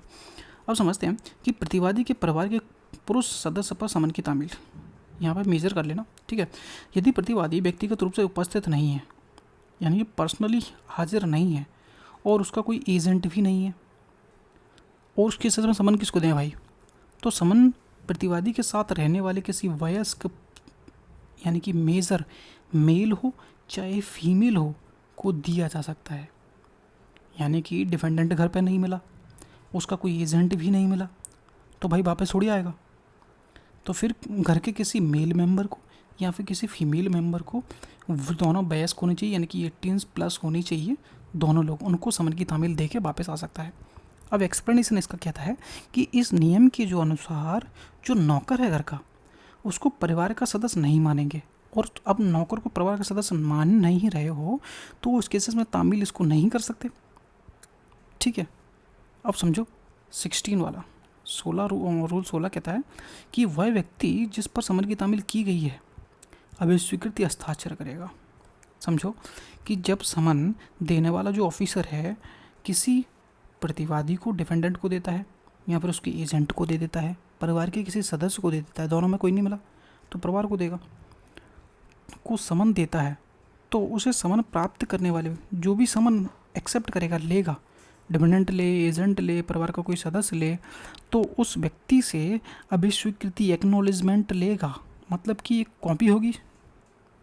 इसमें समझो क्या है सेकंड वाला, कि अभिस्वीकृति मूल ओरिजिनल समन पर लिखी जाएगी, क्योंकि समन 2 कॉपी में होता है, एक तो भाई सामने वाली पार्टी को दे देगा और जो ओरिजिनल है उसके नीचे साइन करा लेगा जो भी उसको एक्सेप्ट करेगा समन को। तो आए समझ में एक्नॉलेजमेंट मतलब कि हाँ भाई मैंने प्राप्त कर लिया है समन, तो ये भाई साइन वाइन करा के जो सर्विंग ऑफिसर होगा वो कोर्ट में जमा कर देगा।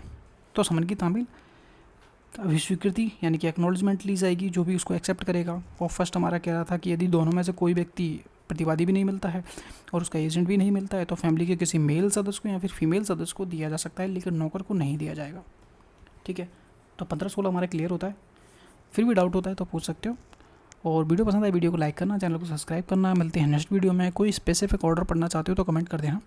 क्या होगा ये चीज़ जो सिविल केसेस में है, जो डिफेंडेंट है वो समन लेने से मना कर देता है या फिर घर पे मिलता ही नहीं है, तो उस केसेस में प्रोसीजर क्या होगा, यानी कि डिफेंडेंट लेता ही नहीं है समन या फिर मना कर देता है, तो उस केसेस में क्या प्रोसीजर होगा, वो ऑर्डर 5 का रूल 17 हमारा कहता है कि उस केसेस में क्या प्रोसीजर अपनाया जाएगा। तो चलिए समझते हैं।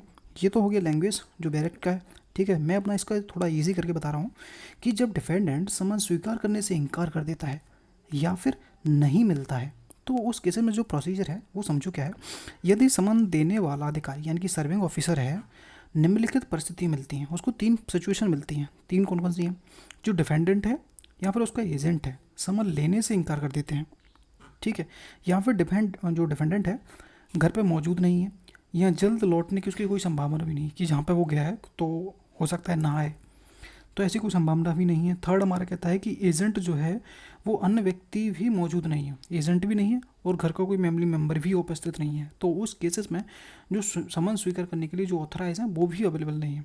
तो उस केसेस में तो समन देने वाला अधिकारी समन की जो एक कॉपी होती है डिफेंडेंट के घर के बाहर या फिर जहाँ पर वो बिजनेस करता है वो कारोबार के बाहर या फिर जहाँ वो अभिलाभ के लिए काम करता है उसके बाहरी दरवाजे पर, यहाँ पर किसी प्रमुख स्थान पर, यहाँ पर वो क्लियरली दिख सके, उस समन को कोर्ट में वापस करना होगा, यानी कि जहाँ पे चिपका देगा। उसके बाद में जो समन का जो मैन वो होगा ओरिजिनल समन होगा, क्योंकि 2 कॉपी होती है, जो मैन होगा वो समन कोड को वापस कर देगा। उसमें एक रिपोर्ट लिखना होगा। रिपोर्ट में क्या लिखा जाएगा कि समन कहाँ पर चिपकाया गया था, किन परिस्थितियों में दिया गया है, कि क्या सिचुएशन थी, कि डिफेंडेंट था नहीं, उसका एजेंट भी नहीं था, ये सब आपको बताना होगा।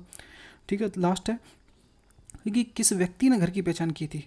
जब तुम समन देने गए थे तो किस व्यक्ति ने तुम्हें ये बताया था, तो उसकी पहचान उस व्यक्ति की और उसकी उपस्थिति में चिपकाया गया था। उसका पूरा नाम, जिसने आपको ये सब बताया था, ये जो एड्रेस बताया था, उसका नाम वगैरह सब कुछ आपको वो उसमें रिपोर्ट में लेना होगा। समन वाली कॉपी होगी जो, ठीक है, ये कोर्ट में पेश करनी पड़ेगी। एग्जाम्पल मैंने एक डाल दिया है कि अगर ए घर पर नहीं है, उसका एजेंट समन लेने से मना कर देता है और कोई अन्य व्यक्ति मौजूद नहीं होता है, तो उस केस में जो समन अधिकारी है ए के घर के मुख्य दरवाजे पर समन चिपका देगा और गवाह के रूप में पड़ोसी बी की मौजूदगी में ऐसा करेगा और उसको रिपोर्ट में उसका नाम वगैरह पता वगैरह लिख के भेज देगा।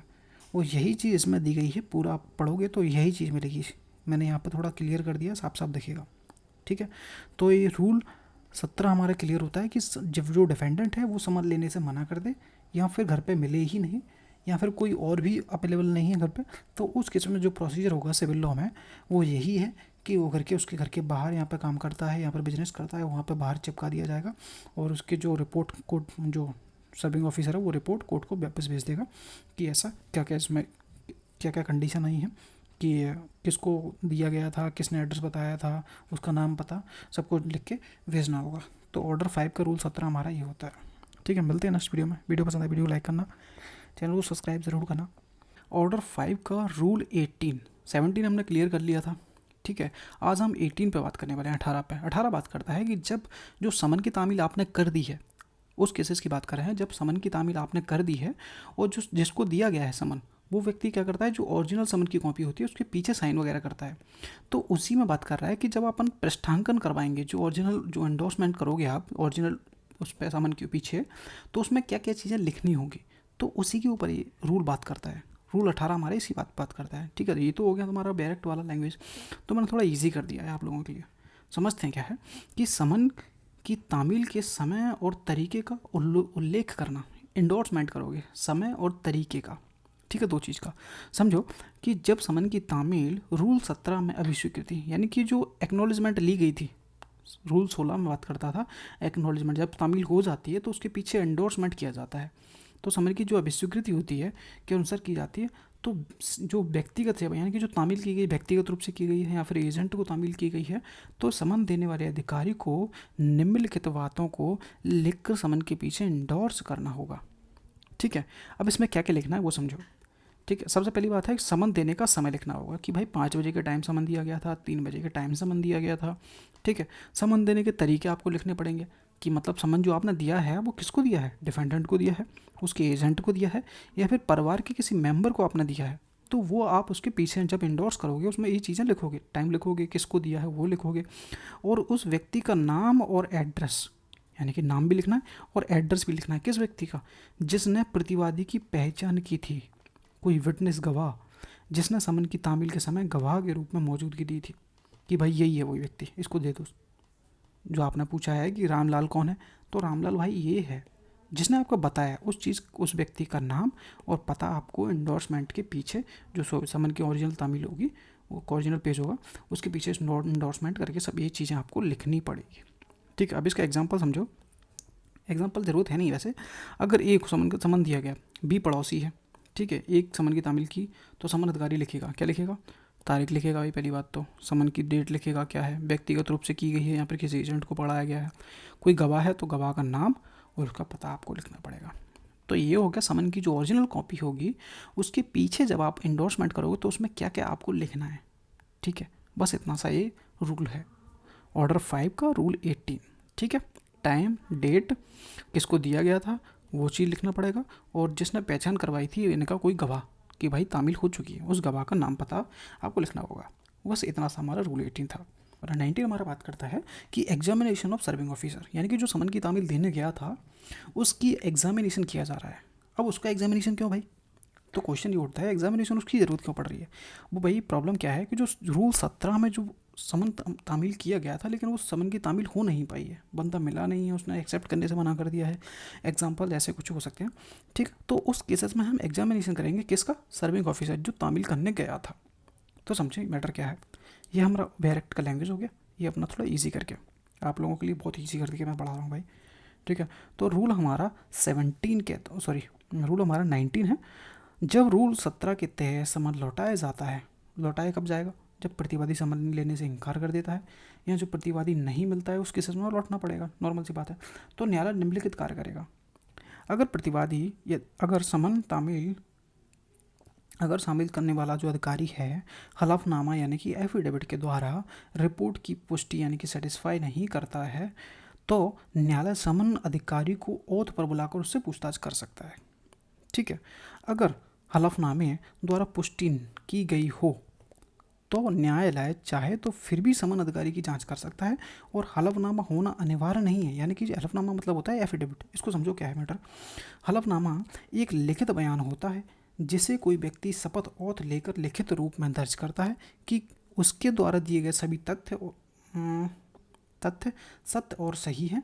इसे नोटरी पब्लिक द्वारा या फिर ओथ कमिश्नर के सामने वेरीफाई किया जाता है, ठीक है। तो ये समझो बस इतना, एफिडेविट ओथ पर बुलाया जाएगा। कहाँ पहुँच गए हम, हलफनामा अनिवार्य नहीं है, हलफनामा होना अनिवार्य नहीं है, लेकिन अगर एफिडेविट होगा तो कोर्ट उसे सीधा समन के रूप में वैध मान सकता है, ठीक, उस समन को वैध मान सकता है।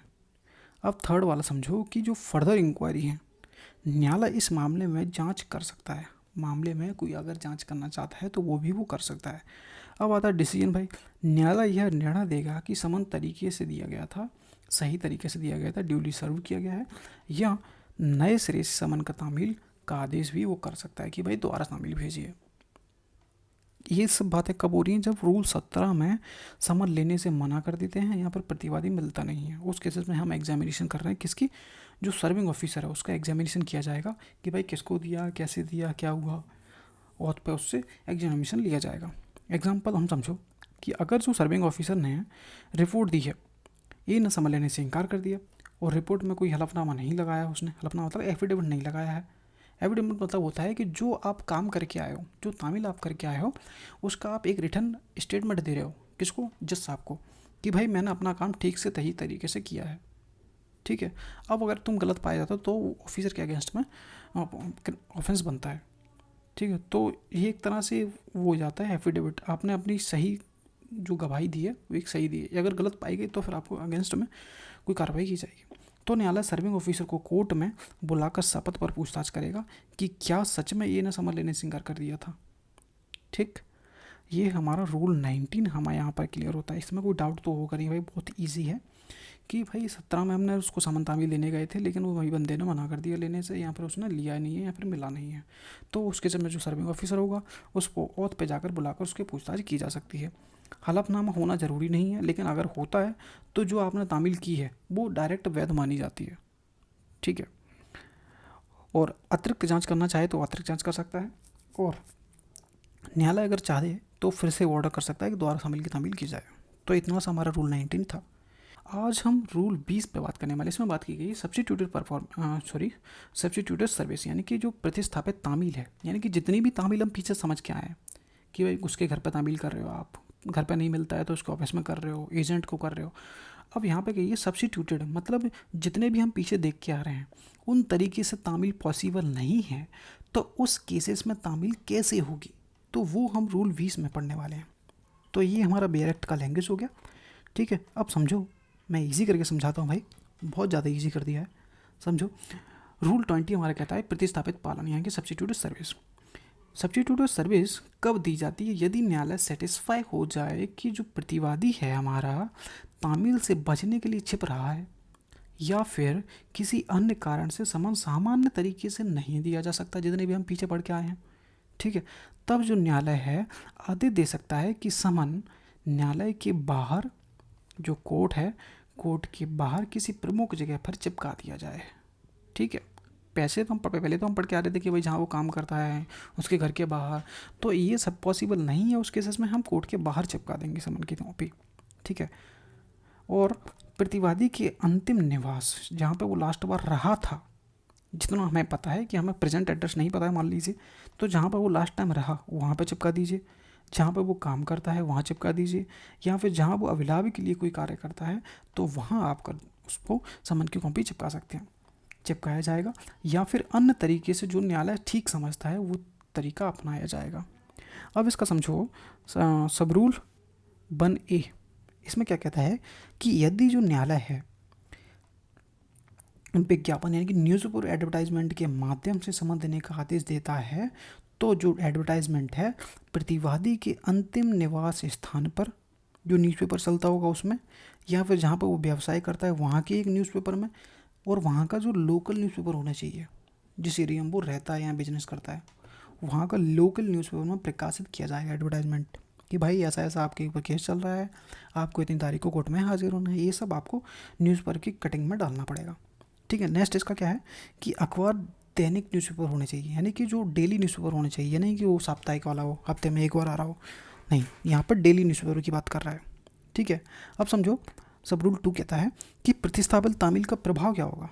तामील तो आपने कर दी, उसका मतलब क्या होगा भाई, कुछ इफेक्टिव है कि नहीं है, तो वो समझो। यहाँ पर सब रूल 2 में कह रहा है कि जो प्रतिस्थापित तामील है, सब्स्टिट्यूटेड सर्विस है, को न्यायालय द्वारा दी गई अनुमति के अनुसार किया गया तो तामील व्यक्तिगत सेवा के समान प्रभावी मानी जाएगी। ऐसा माना जाएगा कि जो तामील की गई है वो पर्सनली सामने वाले को दी गई है, जो जैसे नॉर्मली हम पीछे पढ़ते आ रहे हैं कि तामील कैसे की जाएगी, सामने डिफेंडेंट को देके तामील की जाएगी, या फिर उसको एजेंट को या फैमिली मेम्बर को ऐसे तामील। तो अगर वो न्यूज़पेपर में निकाल दी गई है तो उसको प्रभाव यही होगा कि वही आपको डायरेक्ट न्यूज़ मिल गई है, आपको तामील हो चुकी है। थर्ड सब रूल देखिए कि जहाँ तामील प्रतिस्थापित रूप से की गई हो और वहाँ प्रतिवादी हाजिरी के लिए समय निर्धारित करना होगा। जो आपने कटिंग डाली न्यूज़पेपर में, आपको क्या करना है कि जब न्यायालय प्रतिस्थापित तामील का आदेश देता है तो प्रतिवादी की हाजिरी के लिए उचित समय निर्धारित कर देगा कि भाई न्यूज़पेपर में एक ऐड तो आपने डाल दी, एडवर्टाइज तो डाल दी कि भाई आपके यहाँ ये केस चल रहा है, इतनी तारीख को आपको आना है, ये भी आपको लिखना होगा कि भाई सिर्फ पढ़ना पर्याप्त नहीं है, अगर उसको मिल जाती न्यूज़ तो वो आ सके। ठीक है। तो इस समय आपको निर्धारित उसमें लिखना होगा, चाहे आप उसके घर के बाहर समन चिपका दीजिए, या फिर डायरेक्ट उसको समन की कॉपी दे दीजिए, या फिर कोर्ट के बाहर चिपका दीजिए, लेकिन सभी चीज़ों में आपको टाइम लिखना होगा कि इतनी तारीख को आपको कोर्ट में हाजिर होना है। ठीक है। वरना तामील का मतलब ही क्या होगा भाई, सामने वाले को बताना थोड़ी है, उसको बुलाना भी है केस में। अब इसका एग्जाम्पल समझो। अगर जो डिफेंडेंट है, मान लीजिए रामलाल भाई साहब हैं, जानबूझ को समन लेने से इनकार कर रहे हैं, मना कर देते हैं कि मेरे को नहीं चाहिए भाई, मजे कर तू, मैं नहीं आऊँगा। अदालत ने जो न्यूज़पेपर है अखबार में विज्ञापन दे दिया, तो ये सेवा व्यक्तिगत सेवा के समान मानी जाएगी, जो हमने पढ़ा है। ठीक है। क्लियर लिखा है कि व्यक्तिगत सेवा के समान मानी जाएगी। व्यक्तिगत सेवा मतलब भाई पर्सनल तामील, पर्सनल रूप से सर्विस आपको दी गई है, पर्सनली आपको तामील दी गई है। और अदालत रामलाल के खिलाफ एक्स पार्टी ऑर्डर कर सकता है यदि पार्टी नहीं आती है, क्योंकि हम ऑर्डर 9 में हम पढ़ेंगे कि अगर कोई पार्टी नहीं आती है तो उस केस में जजमेंट क्या होगा भाई। तो अगर तुम आते ही नहीं हो, तुम्हें पता चल गया है तब भी तुम नहीं आते हो, उसको इसमें जो एक्स पार्टी होता है, यानी कि बिना तुम आए हुए कोर्ट जजमेंट कर देगा उसके फेवर में जो केस लाया था। ठीक है। अगर तुम नहीं आए तो वो एक्स पार्टी ऑर्डर कर देगा कोर्ट। तो ये हमारा सब्स्टिट्यूटेड सर्विस का जो रूल था यहाँ पे क्लियर होता है। इसमें कोई डाउट हो तो आप पूछ सकते हो। ठीक है। वैसे तो बहुत ईजी कर दिया था मैंने। ऑर्डर 5 का रूल 21 समझो, यानी कि 21 समझो कि किस बारे में बात करता है। ये बात करता है कि जब समन की तामील आपको किसी अदर स्टेट में करना हो या फिर अदर न्यायालय की क्षेत्राधिकार में करना हो, कि जो डिफेंडेंट है भाई किसी दूसरी जगह पर रहता है, लेकिन इस कोर्ट की जुरिडिक्शन सिर्फ इतनी है, तो अपनी जुरिडिक्शन से बाहर अगर ये शामिल करनी है, समन भेजना है, तो कैसे तामील होगी। तो समझो भाई केस हमारा कहता है कि जहाँ ये तो लैंग्वेज हो गई अपनी डायरेक्ट की। ठीक है। ये थोड़ा मैंने ईजी कर दिया आप लोगों के लिए, थोड़ा क्लियर समझ में आ सके। जहाँ प्रतिवादी किसी अन्य न्यायालय की क्षेत्राधिकार में रहता है वहाँ पर समन की तामील हम किस प्रकार से करेंगे। ठीक है। जब जो डिफेंडेंट है किसी न्यायालय के क्षेत्राधिकार यानी कि जुरिडिक्शन में रहता है, किसी दूसरे न्यायालय के जुरिडिक्शन में रहता है। ठीक है। क्योंकि कोर्ट का क्या होता है, एक जुरिडिक्शन से बाहर तुम काम नहीं कर सकते, जितना तुम्हारा अधिकार है उसी में अपना काम कर सकते हो। तो जब जुरिडिक्शन दूसरी है, डिफेंडेंट यहाँ रहता है, तो अब क्षेत्राधिकार से बाहर हो गया तो भाई तामील वहाँ पर ये तो कर नहीं सकता, तो अब तामील कैसे की जाएगी, उसी के बारे में बात करता है कि किसी दूसरी जुरिडिक्शन में रहता है डिफेंडेंट, तो जो समन है उस न्यायालय को भेजा जा सकता है जहाँ पर जो डिफेंडेंट है निवास करता है। किस न्यायालय को, उस न्यायालय को जहाँ पर डिफेंडेंट निवास करता है। मतलब समझ में आया, एक जुरिडिक्शन ये हो गई कोर्ट की, ये कोर्ट हो गया, ए नाम का कोर्ट हो गया, ये दूसरा ये बी नाम का कोर्ट हो गया, केस यहाँ पर चल रहा है। ठीक है। डिफेंडेंट यहाँ रहता है, अब जुरिडिक्शन दूसरी हो रही है, तो ये तामील तो नहीं कर सकता ये वाला, तो ये दूसरे कोर्ट को भेज देगा कि भाई आप तामील कर दो। आए समझ? तो इतना सा है। तो जहाँ पर प्रतिवादी रहता है वहाँ के इस कोर्ट को ये तामील भेज दी जाएगी। और यह समन निम्नलिखित तरीके से भेजा जा सकता है। कैसे भेजेंगे आप तामील, सॉरी समन? फर्स्ट हमारा कहता है कि जो कोर्ट का कोई ऑफिसर लेके चला जाए, पहली बात तो जो समन है वो कोर्ट का ऑफिसर लेके चला जाए और वहाँ जमा कर दे दे, तो तामील हो जाएगी।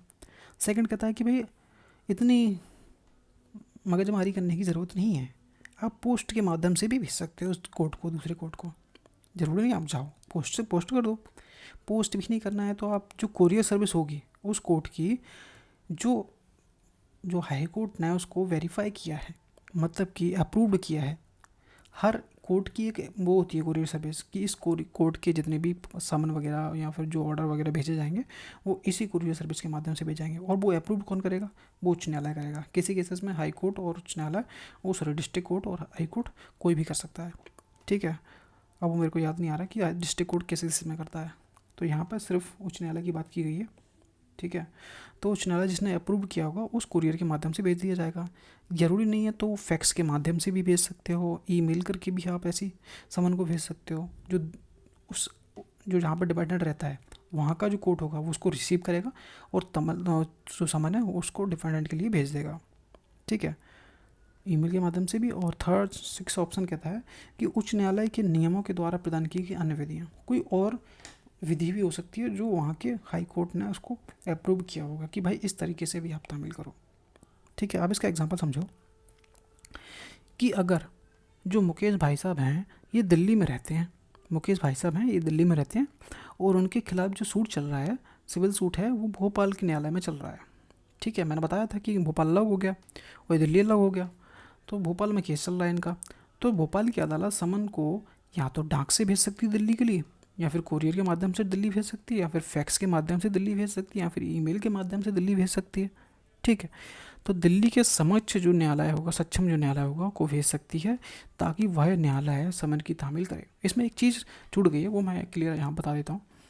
किसी न्यायालय को भेज सकेगा जो उच्च न्यायालय ना हो, यानी कि आप उस जगह के जहाँ पर जुरिडिक्शन है वहाँ के डिस्ट्रिक्ट उसको हाई कोर्ट को नहीं भेजोगे।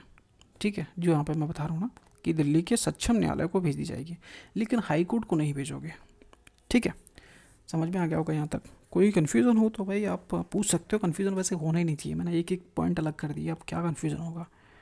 ठीक है, कोई स्पेसिफिक ऑर्डर पढ़ना हो, कोई रूल नहीं समझ में आया हो तो आप मेरे को कमेंट करो, मैं उसको या तो दोबारा बता दूंगा या फिर उसका कमेंट में रिप्लाई दे दूंगा। आज हम बात करने वाले हैं सीपीसी का ऑर्डर 5 रूल 21 हमारा कंप्लीट हो चुका था, आज हम 22 पे बात करने वाले हैं। तो चलिए बिना टाइम वेस्ट करे हुए स्टार्ट करते हैं। ये आपका डायरेक्ट लैंग्वेज हो गया, ये मेरा ईजी तरीके से समझाने का तरीका हो गया। समझते हैं ऑर्डर 5 का रूल 22 क्या कहता है। ठीक है, बाहर के न्यायालय के द्वारा निकाले गए समन की प्रेसिडेंसी नगरों में तामील, यानी कि किसी अदर कोर्ट से कोई समन आया है और उसकी तामील कहाँ पे करनी है? प्रेसिडेंसी नगरों में करनी है। लेकिन फ़िलहाल में अब तो ये एग्जिस्टेंस में है ही नहीं भाई, तब भी हम इसको पढ़ लेते हैं भाई क्या है। प्रेसिडेंसी नगरों में समन की तामील, ठीक है, और जो समन है वो बाहरी न्यायालय के द्वारा जारी किया गया है। समझिए कि यदि कोई कलकत्ता, मद्रास या फिर बॉम्बे की सीमाओं के बाहर से किसी न्यायालय के द्वारा कोई समन जारी किया जाता है, अब जो समन अदर स्टेट से या फिर अदर कोर्ट से जारी किया गया है जो यहाँ का कोर्ट नहीं होगा, ठीक है, इनको छोड़ के किसी कोर्ट के द्वारा कोई समन जारी किया गया है और इन नगरों की सीमाओं के भीतर, यानी कि इन नगरों की सीमाओं के भीतर कहीं पर जो डिफेंडेंट रहता है उसके लिए तामील करनी है, तो वह समन उस नगर के कोर्ट ऑफ स्मॉल कॉजेज, जो स्मॉल छोटे न्यायालय होते हैं, उनको भेजा जाएगा जहाँ वह तामील की जानी है। यानी कि जिस जगह पर वो तामील किया नहीं उस जगह के जो स्मॉल कॉज कोर्ट होते हैं उनको भेज दिया जाएगा, वो उसकी तामील कर देंगे। एग्जाम्पल समझो तो क्लियर हो जाएगा, और कुछ छोटा सा है।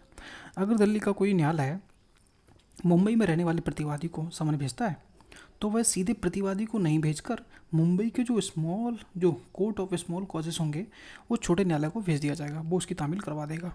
ठीक है, इतना समझ में आ गया। वो यहाँ पर सिर्फ प्रेसिडेंसी वाला याद रखना, वैसे तो पूछा नहीं जाएगा। ठीक है, आगे बढ़ते हैं।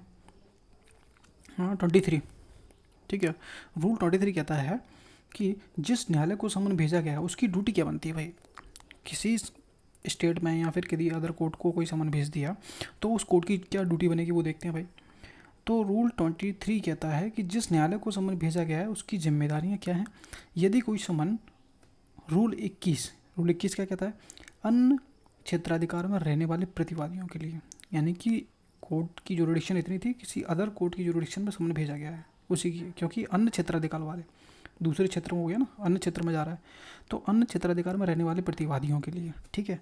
और रूल 22 कह रहा है प्रेसिडेंसी नगरों में तामील करनी है, उसके लिए के तहत किसी अन्य न्यायालय को भेजा जाता है तो वह न्यायालय, यानी कि कौन सा न्यायालय, जिसको वो मिलेगा, अदर स्टेट से आया हो तो अदर स्टेट से, जिस दूसरे स्टेट में भेजा गया तो उसमें जो स्मॉल कॉज कोटेड होंगे, क्योंकि इस केसेस में स्मॉल वाला कोज है, तो उसको भेजा गया तो वो तामील करने के लिए बाउंड होगा, ठीक है। और इस केसेस में अगर जिस कोर्ट को मिला है वो भी बाउंड होगा। अब वो उसको क्या करना पड़ेगा, ऐसे कार्य करेगा मानो समन उसी ने जारी किया हो। समझ गया। इसमें कह रहा है कि वो भले ही वो समन किसी और स्टेट से आया हो, किसी और कोर्ट से आया हो, तुम्हें वो ऐसे ही तामील उसकी करनी होगी जैसे वो तमन तुम्हारा खुद का हो, तुम्हारे खुद के किसी केसेस का तुम्हारा तमाम समन हो। जिस तरीके से तुम उसमें प्रक्रिया अपनाओगे उसी तरीके से अदर स्टेट से, अदर कोर्ट से जो समन आया होगा उसमें जो प्रक्रिया अपनाओगे वही तुम्हें इस केसेस में भी अपनानी पड़ेगी।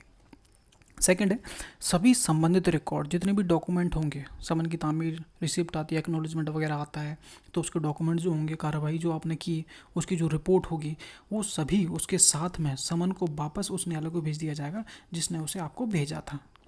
यानी कि जिस स्टेट से या जिस कोर्ट से आया था उसको तामील होने के बाद उसमें जो डॉक्यूमेंट जाते हैं, जितनी भी रिपोर्ट होंगी, उसको वापस उस कोर्ट को भेज दिया जाए जिसने उसको जारी किया था। तो ये था रूल 23। रूल 24 देखते हैं। रूल 24 कहता है कि कारागार में प्रतिवादी पर तामील। भाई यहाँ पे जो समन की तामील तो हो रही है, लेकिन जो डिफेंडेंट है भाई वो जेल में है, ठीक है।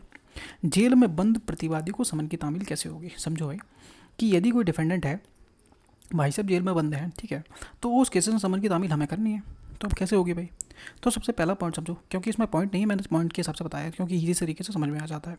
समन को जेल के भारसाधक, जो जेल का इंचार्ज होगा, उसको भेज दिया जाएगा, ठीक है, भेज दिया जाएगा। लेकिन भेजा कैसे जाएगा, उसके तरीके भी यहाँ पे बताए गए।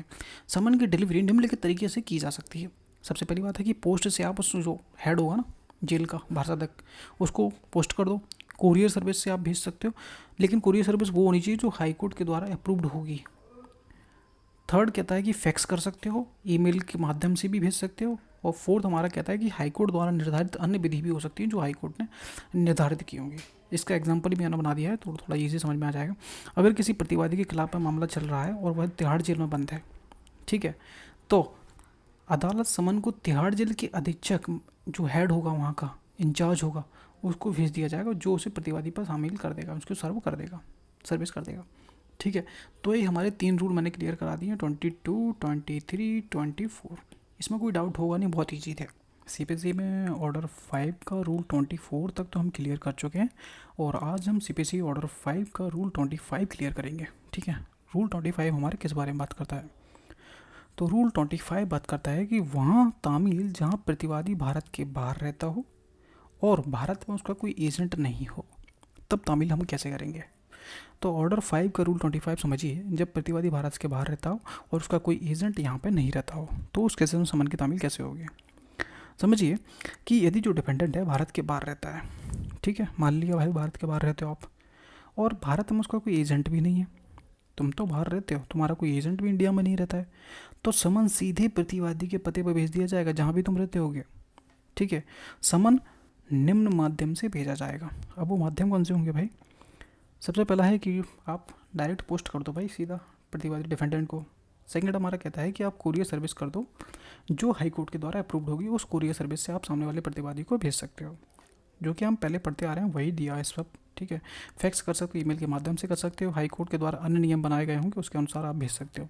लेकिन यह तामील तभी मानी जाएगी, तभी होगी जब दोनों देशों के बीच संचार सुविधा, यानी कि जो कुरियर सर्विस वो चलती होगी। अगर कुरियर सर्विस ही नहीं है तो वो पॉसिबल ही नहीं है भाई, ठीक है। अब इसका प्रोवाइजो पढ़ो। इसका प्रोवाइजो कहता है कि पाकिस्तान और बांग्लादेश के लिए, अगर बाई चांस मान लीजिए जो डिफेंडेंट भाई साहब हैं ये पाकिस्तान में रहते हैं या फिर बांग्लादेश में रहते हैं, तो तामील कैसे होगी। तो उस केसेस में यदि प्रतिवादी पाकिस्तान या बांग्लादेश में रहता है तो समन उस देश की निचली अदालत, यानी कि हाई कोर्ट ना हो, यानी कि पाकिस्तान की हाई कोर्ट ना हो या फिर बांग्लादेश की हाई कोर्ट ना हो, कोई निचली अदालत जहाँ पे वो प्रतिवादी, जहाँ पे भेजा जाएगा जहाँ पे जो प्रतिवादी निवास कर रहा है उसका अधिकार क्षेत्र होगा, उस कोर्ट को हम भेज देंगे डायरेक्ट। ठीक है, इसका सेकंड प्रोवाइजो पढ़ो तब जो वाला क्लियर हो जाएगा। सेकंड प्रोवाइजो कहता है कि यदि जो डिफेंडेंट है पाकिस्तान में या बांग्लादेश का कोई लोक अधिकारी हो, यानी कि पब्लिक ऑफिसर हो, ठीक है, लेकिन वो सेना में ना हो, नौसेना में ना हो, वायुसेना में नहीं हो, या फिर रेलवे में हो, या फिर लोकल अथॉरिटी में हो, इनमें ना हो बस, ठीक है, रेलवे में हो या फिर इसमें हो, तो समन उस देश से संबंधित अधिकारी को या फिर प्राधिकारी अथॉरिटी को भेजा जाएगा जिसे इंडियन गवर्नमेंट ने गजट नोटिफिकेशन के द्वारा अधिकार दिया हो कि उस केसेस में समन उस व्यक्ति को दिए जाएंगे। ठीक, ये होता है हमारा सेकंड प्रोवाइजो क्लियर होता है। एग्जाम्पल भी सुन लो भाई, इसका एग्जाम्पल क्या कहने की कोशिश कर रहा है कि यदि किसी भारतीय व्यक्ति पर मुकदमा दायर चल रहा है और वह अमेरिका में रहता है तो समन अमेरिका में पते पर डाक या कुरियर माध्यम से भेज दिया जाएगा। ये एक एग्जाम्पल हो गया। ये हमारा सेक्शन नहीं है, ऑर्डर 5 का रूल 25 हमारा क्लियर होता है। आज हम बात करने वाले हैं सीपीसी का ऑर्डर 5 रूल 26। इसके बाद 2 वीडियो और आएंगे, उसके बाद ये पूरा ऑर्डर आपका 5 कंप्लीट हो जाएगा। ठीक है, तो रूल 26 समझते हैं क्या है। रूल 26 कहता है कि राजनीतिक एजेंट यानी कि पॉलिटिकल एजेंट या फिर न्यायालय के माध्यम से विदेश में समन की तामील की जा रही है। अब सबसे पहले ये वर्ड समझ लीजिए, राजनीतिक एजेंट का मतलब क्या है, उसके बाद आपका ये क्लियर हो जाएगा। अब पॉलिटिकल एजेंट क्या मतलब है। पॉलिटिकल एजेंट एक सरकारी अधिकारी होता है, एक गवर्नमेंट एम्प्लॉय होता है जो किसी विशेष विदेशी क्षेत्र, ये विदेशी क्षेत्र हो गया लेकिन विशेष की बात कर रहे हैं, मतलब है कि स्पेसिफिक, मतलब इतने एरिया के लिए या फिर इतने एरिया के लिए, तो वो स्पेसिफाई की जाएगी। ठीक है, किसी विशेष विदेशी क्षेत्र में भारत सरकार का प्रतिनिधित्व करता है। किसका? भारत सरकार का प्रतिनिधित्व करता है। यह आमतौर पर किसी देश में भारतीय दूतावास यानी कि एम्बेसी या फिर हाई कमीशन का कोई अधिकारी हो सकता है। ठीक है, इतना समझ में आ गया। अब समझो भाई रूल हमारा क्या कहता है। रूल कह रहा है कि राजनीतिक एजेंट, पॉलिटिकल एजेंट या फिर न्यायालय के माध्यम से विदेश में समन की तामील। ये समझो क्या कह रहा है। पॉलिटिकल एजेंट या फिर विदेश न्यायालय के माध्यम से तामील, यदि किसी विदेशी क्षेत्र में प्रतिवादी वास्तव में एक्चुअल में रहता है और स्वेच्छा से रहता है, व्यवसाय करता है, अभिलाम के लिए कोई काम करता है या फिर कोई प्रॉफिट के लिए कोई काम करता हो, वहाँ पे रहता हो, तो और वहाँ केंद्रीय सरकार ने कोई पॉलिटिकल एजेंट को नियुक्त किया है। ठीक है, कोई व्यक्ति है बाहर निवास करता है या कोई बिजनेस करता है या फिर कोई प्रॉफिट के लिए कोई काम करता है, तो उस केसेस में जहाँ पे वो काम करता है वहाँ पे सेंट्रल गवर्नमेंट ने एक पॉलिटिकल एजेंट भी नियुक्त किया हुआ है कि ऐसे सिचुएशन में कि आपको अपॉइंट रखा जाएगा, तो उसके लिए वो पॉलिटिकल एजेंट रखा गया है।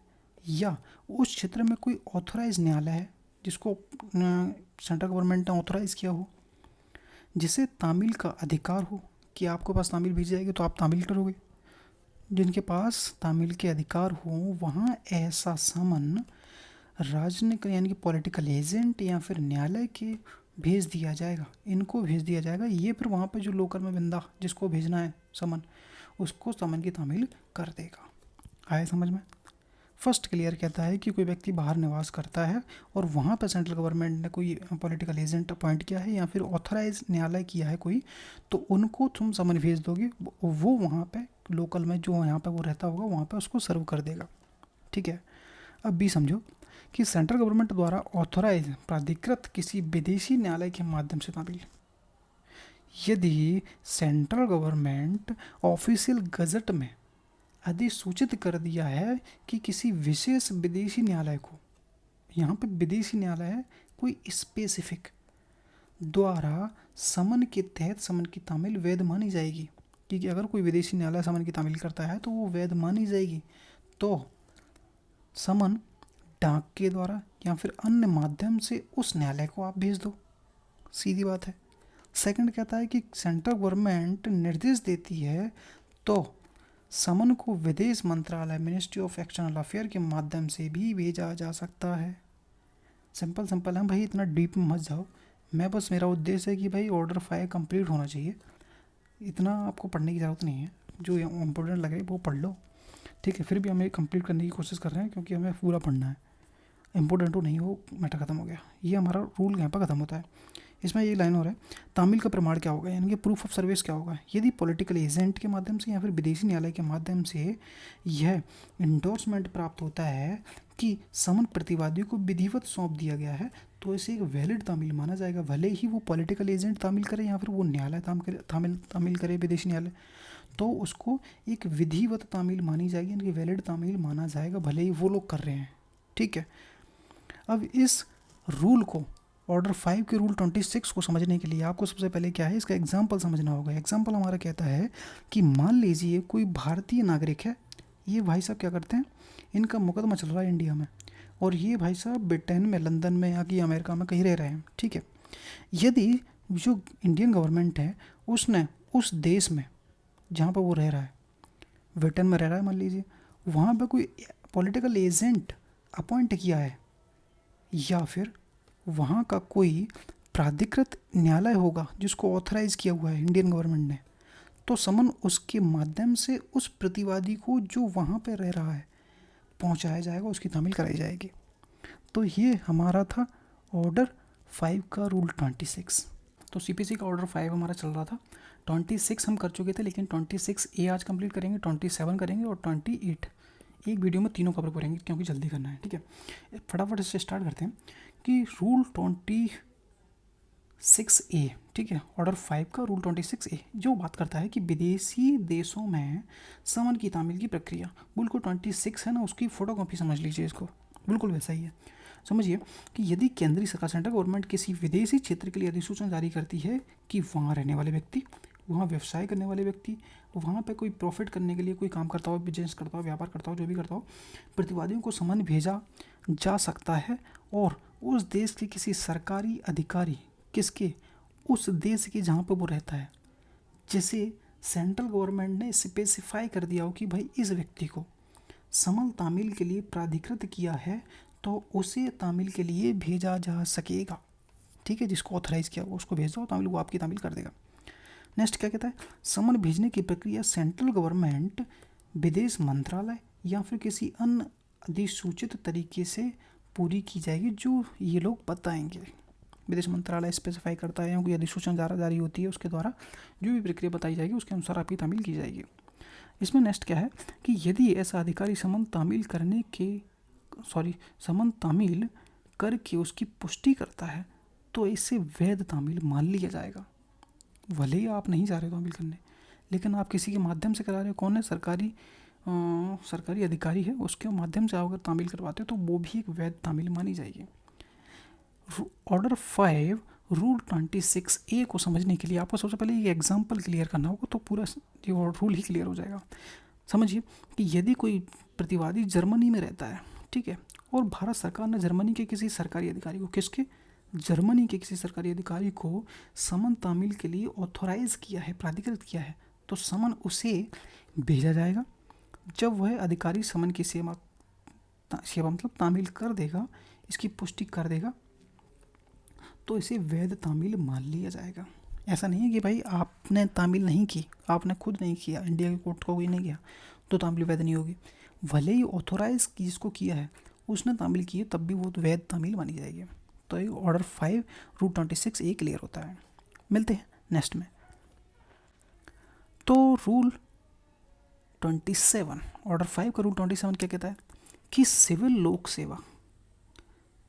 लोक सेवक या फिर रेल कंपनी या फिर लोकल अथॉरिटी के किसी कर्मचारी को तामील करनी है।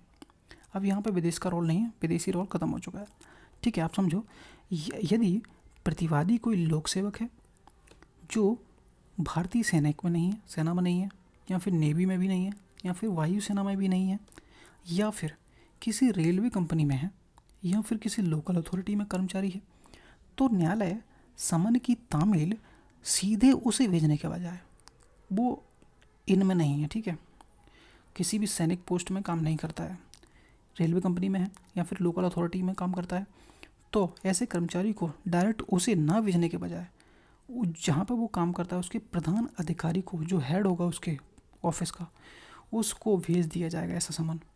और वहाँ वह कार्य करता होगा जहाँ पर वो कार्य करता होगा। यदि सुविधाजनक लगता है तो, कि भाई वो तामील कर देगा, तो हम उसके हेड ऑफिस को भेज देंगे।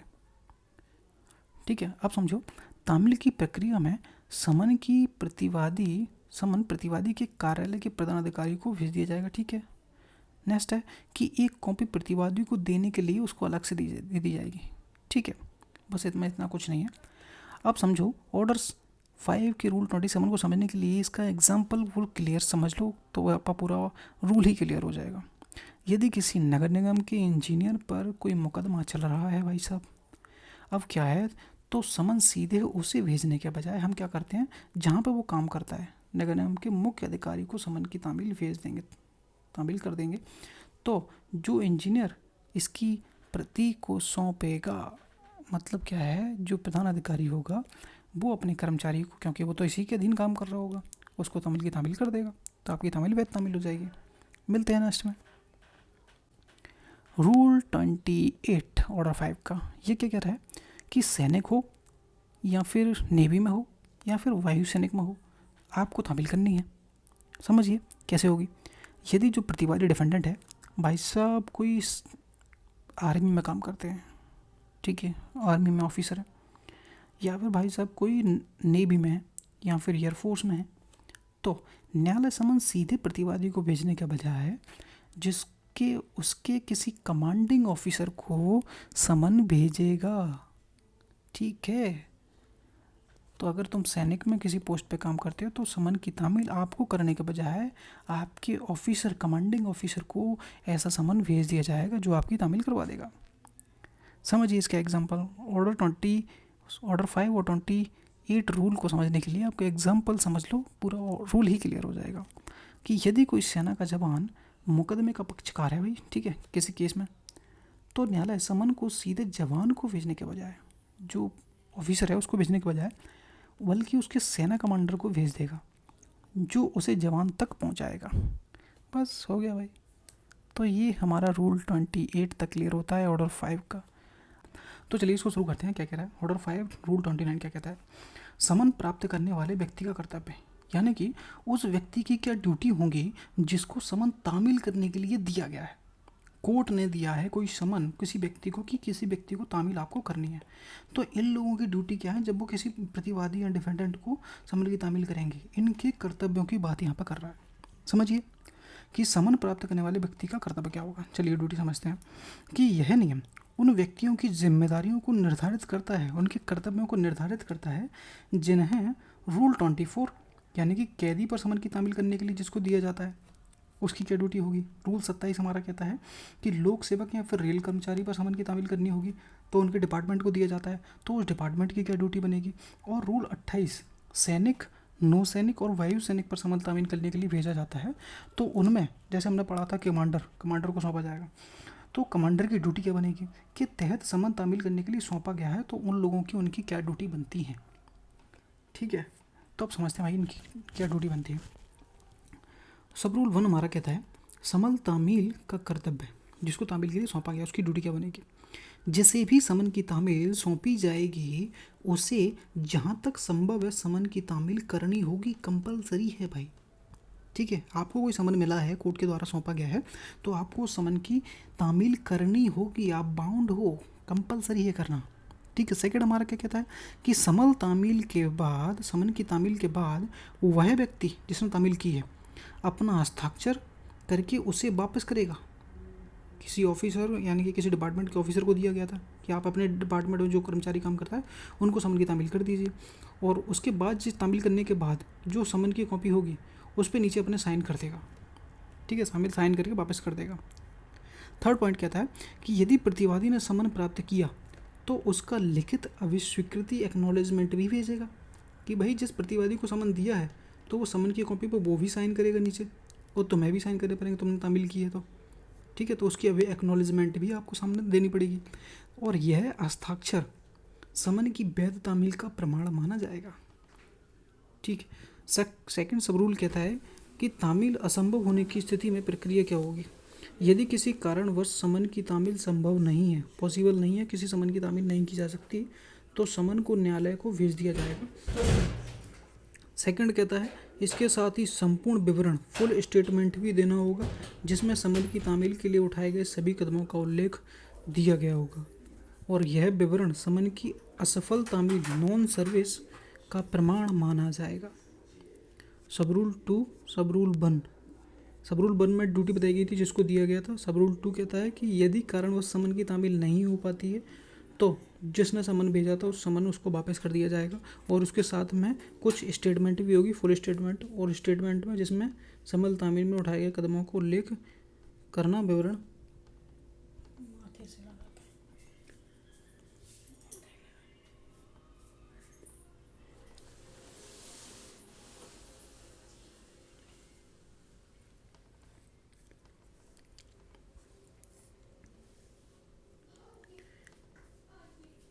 इसके बाद संपूर्ण विवरण देना होगा, जिसमें समन तामील करने के लिए उठाए गए सभी कदम होंगे कि आपने क्या क्या कदम उठाए हैं तामील करने के लिए, वह नहीं मिला तो आपने क्या कोशिश करी, तो वो सभी आपको फुल स्टेटमेंट में लिखना होगा जो तामील करेगा।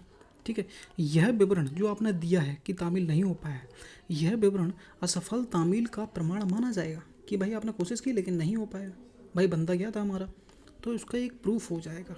ठीक है, जो आपने विवरण दिया है। ठीक है, सब रूल 1 2 भी क्लियर हो गया। अब एग्जाम्पल समझ लो, पूरा क्लियर हो जाएगा। यदि कोई लोक सेवक है या फिर सैनिक है, छुट्टी पर है, तो समन तामील नहीं हो पा रही है, बाई चांस जिसको भेजा गया था उसने तामील नहीं कर पा रही है, तो उसका अधिकारी समन को न्यायालय को यह रिपोर्ट देते हुए वापस कर देगा कि उसने तामील करने के लिए प्रयास तो किए थे लेकिन प्रतिवादी उपलब्ध नहीं था भाई। तो ये सभी स्टेटमेंट, सभी विवरण आपको लिखकर न्यायालय को वापस भेजने पड़ेंगे। तो ये रूल हमारा 29 क्लियर होता है, जिसमें बताया गया था कि अगर किसी व्यक्ति को समन तामील करने के लिए दिया जाता है तो उसकी ड्यूटी क्या बनेगी। ये तो नहीं है कि भाई तुम्हें तामील करने के लिए दिया गया था, तुम सोच रहे हो कोई बात नहीं, कर दिया तो कर दिया, नहीं तो कोई बात नहीं, ऐसा नहीं चलेगा भाई। यहाँ पर ड्यूटी बनती है, आपकी जिम्मेदारी है। ठीक है, तो रूल 29 जिम्मेदारी निर्धारित करता है जिसको समन तामील के लिए भेजा गया है। फिर डाउट होता है तो पूछ लेना। Welcome back this channel. CPSC का ऑर्डर 5 रूल 30 है। ऑर्डर 5 का लास्ट रूल है, समझते हो इसमें क्या कह रहा है। समन के स्थान पर पत्र भेज सकते हो आप, यानी कि ज़रूरी नहीं है भाई समन ही भेजा जाए हर बार किसी को बुलाने के लिए, आप लेटर भी भेज सकते हो, लेकिन कुछ परिस्थितियों में ही आप ये लेटर भेज सकते हो। समझिए भाई कौन सी परिस्थितियाँ होंगी। तो हमारा रूल कहता है कि यह नियम कुछ विशिष्ट यानी कि किसी स्पेसिफिक व्यक्तियों को समन के स्थान पर लेटर भेजने की अनुमति देता है न्यायालय को। ठीक है, यदि न्यायालय को लगता है कि जो डिफेंडेंट है भाई साहब रैंक उसकी बहुत ज़्यादा है, उसको समन देना ठीक नहीं है, तो भाई उसको हम क्या करेंगे, एक लेटर दे सकते हैं, यानी कि उसे सम्मानपूर्वक बुलाने के लिए। अब इसका सब रूल 1 समझोगे कि समन के स्थान पर पत्र भेजने की अनुमति कोर्ट को है। यदि न्यायालय को ठीक लगता है तो वह समन के बजाय लेटर भेज सकता है इज्जत पूर्वक बुलाने के लिए सामने वाले को। सेकंड हमारा कह देता है कि यह पत्र जो आप भेज रहे हो न्यायाधीश या न्यायाधीश के द्वारा जो नियुक्त अधिकारी होगा, कि ऐसे समन उसके द्वारा ही भेजे जाते हैं हमेशा, तो उसके हस्ताक्षर होंगे। जरूरी है न्यायाधीश के ही हो, न्यायाधीश ने किसी को अपॉइंट किया हो कि समन तुम भी भेजोगे हमेशा, तो उसी पर साइन वगैरह तुम ही करोगे। तो जिसको समन तामील भेजने के लिए अपॉइंट किया गया था कि समन तामील वो सील वगैरह तुम लगाओगे कोर्ट की ये वो, तो उस अधिकारी के हस्ताक्षर उस पर होंगे या फिर न्यायाधीश के होंगे, किस पे, लेटर पे। थर्ड कहता है कि यह सुविधा केवल उन्हीं डिपेंडेंट को दी जाती है जिसका रैंक न्यायालय के अनुसार सम्मान के योग्य है। यहाँ पे स्पेसिफाई नहीं किया गया है कि भाई किसको भेजना है किसको नहीं भेजना। अब यहाँ पे इसका मतलब नहीं है कि अब किसको भेजना है किसको नहीं भेजना है, इसमें डिफाइन तो नहीं किया गया किसको भेजना है। तो यहाँ पे कोर्ट का डिस्क्रिशन होगा कि कोर्ट चाहे तो जिसको भेजना चाहे उसको भेज सकती है। ठीक है, आप समझो। सब रूल 2 पत्र की विशेषताएं क्या होंगी भाई, उसमें क्या इंपॉर्टेंट्स हैं, क्या होगा पत्र में। पत्र में वे सभी विशिष्टियाँ जानकारी पर्टिकुलर्स होंगे जो समन में होते हैं। नॉर्मल सी बात है, जब अपन समन नहीं भेज रहे हैं तो समन में जो लिखा हुआ है वो हम एक लेटर में लिख देंगे जिसमें हम लिखा हुआ है इज्जत पूर्वक आपको बुला रहे हैं। ठीक है, तो वही पूर्वक एक लेटर में समन की सारी जानकारियाँ होंगी। इस लेटर को समन के समान माना जाएगा। जब समन नहीं भेज रहे हो लेकिन लेटर को समन के समान ही माना जाएगा कि हमने समन ही भेजा है। थर्ड सब रूल समझो कि पत्र भेजने की तिथि नहीं विधि लिखी है। ठीक है, क्या तरीका होगा पत्र भेजने का। आप डाक के माध्यम से पत्र भेज सकते हो। न्यायालय चाहे तो किसी विशेष स्पेशल मैसेंजर यानी कि संदेश भाग कोई व्यक्ति हो उसके माध्यम से ही भेज सकता है, मेल वगैरह भी कर सकते हैं, ठीक है, भेज सकता है। थर्ड है अन्य किसी उचित माध्यम से भी पत्र को भेजा जा सकता है। फोर्थ हमारा कहता है कि यदि प्रतिवादी का कोई एजेंट है, प्राधिकृत एजेंट है उसका डिफेंडेंट का, तो पत्र उसको भी दिया जा सकता है, जो उस एजेंट को। ठीक है, इतना क्लियर हो गया, कोई डाउट तो अभी या नहीं है। नेक्स्ट क्या है, एग्जाम्पल समझो कि यदि कोई उच्च अधिकारी या सम्मानित व्यक्ति न्यायालय के विचार में समन के स्थान पर पत्र प्राप्त करने के योग्य तो है, तो उसे समन नहीं भेजकर पत्र भेजकर हाजिर होने के लिए कहा जा सकता है। मैंने यहाँ पे क्लियर लिख दिया है, डाउट नहीं होगा। किसे पत्र भेजना है और किसे समन भेजना है, यह न्यायालय के विवेकाधिकार में होगा। यानी कि कोर्ट की डिस्क्रिशन पावर है कि जिसको भेजना चाहे उसको भेज सकता है, क्योंकि यहाँ पे स्पेसिफाई क्लियर तो नहीं किया गया, इसका मतलब कोर्ट का डिस्क्रिशन है। ठीक है, तो डाउट हो तो पूछना कुछ, वैसे डाउट नहीं होगा। अब हम नेक्स्ट रूल पर चलेंगे, ऑर्डर पे। मैं सोच रहा हूँ ऑर्डर 9 पढ़ाया जाए, इसके बाद बहुत ज़्यादा क्वेश्चन बनते हैं वहाँ से।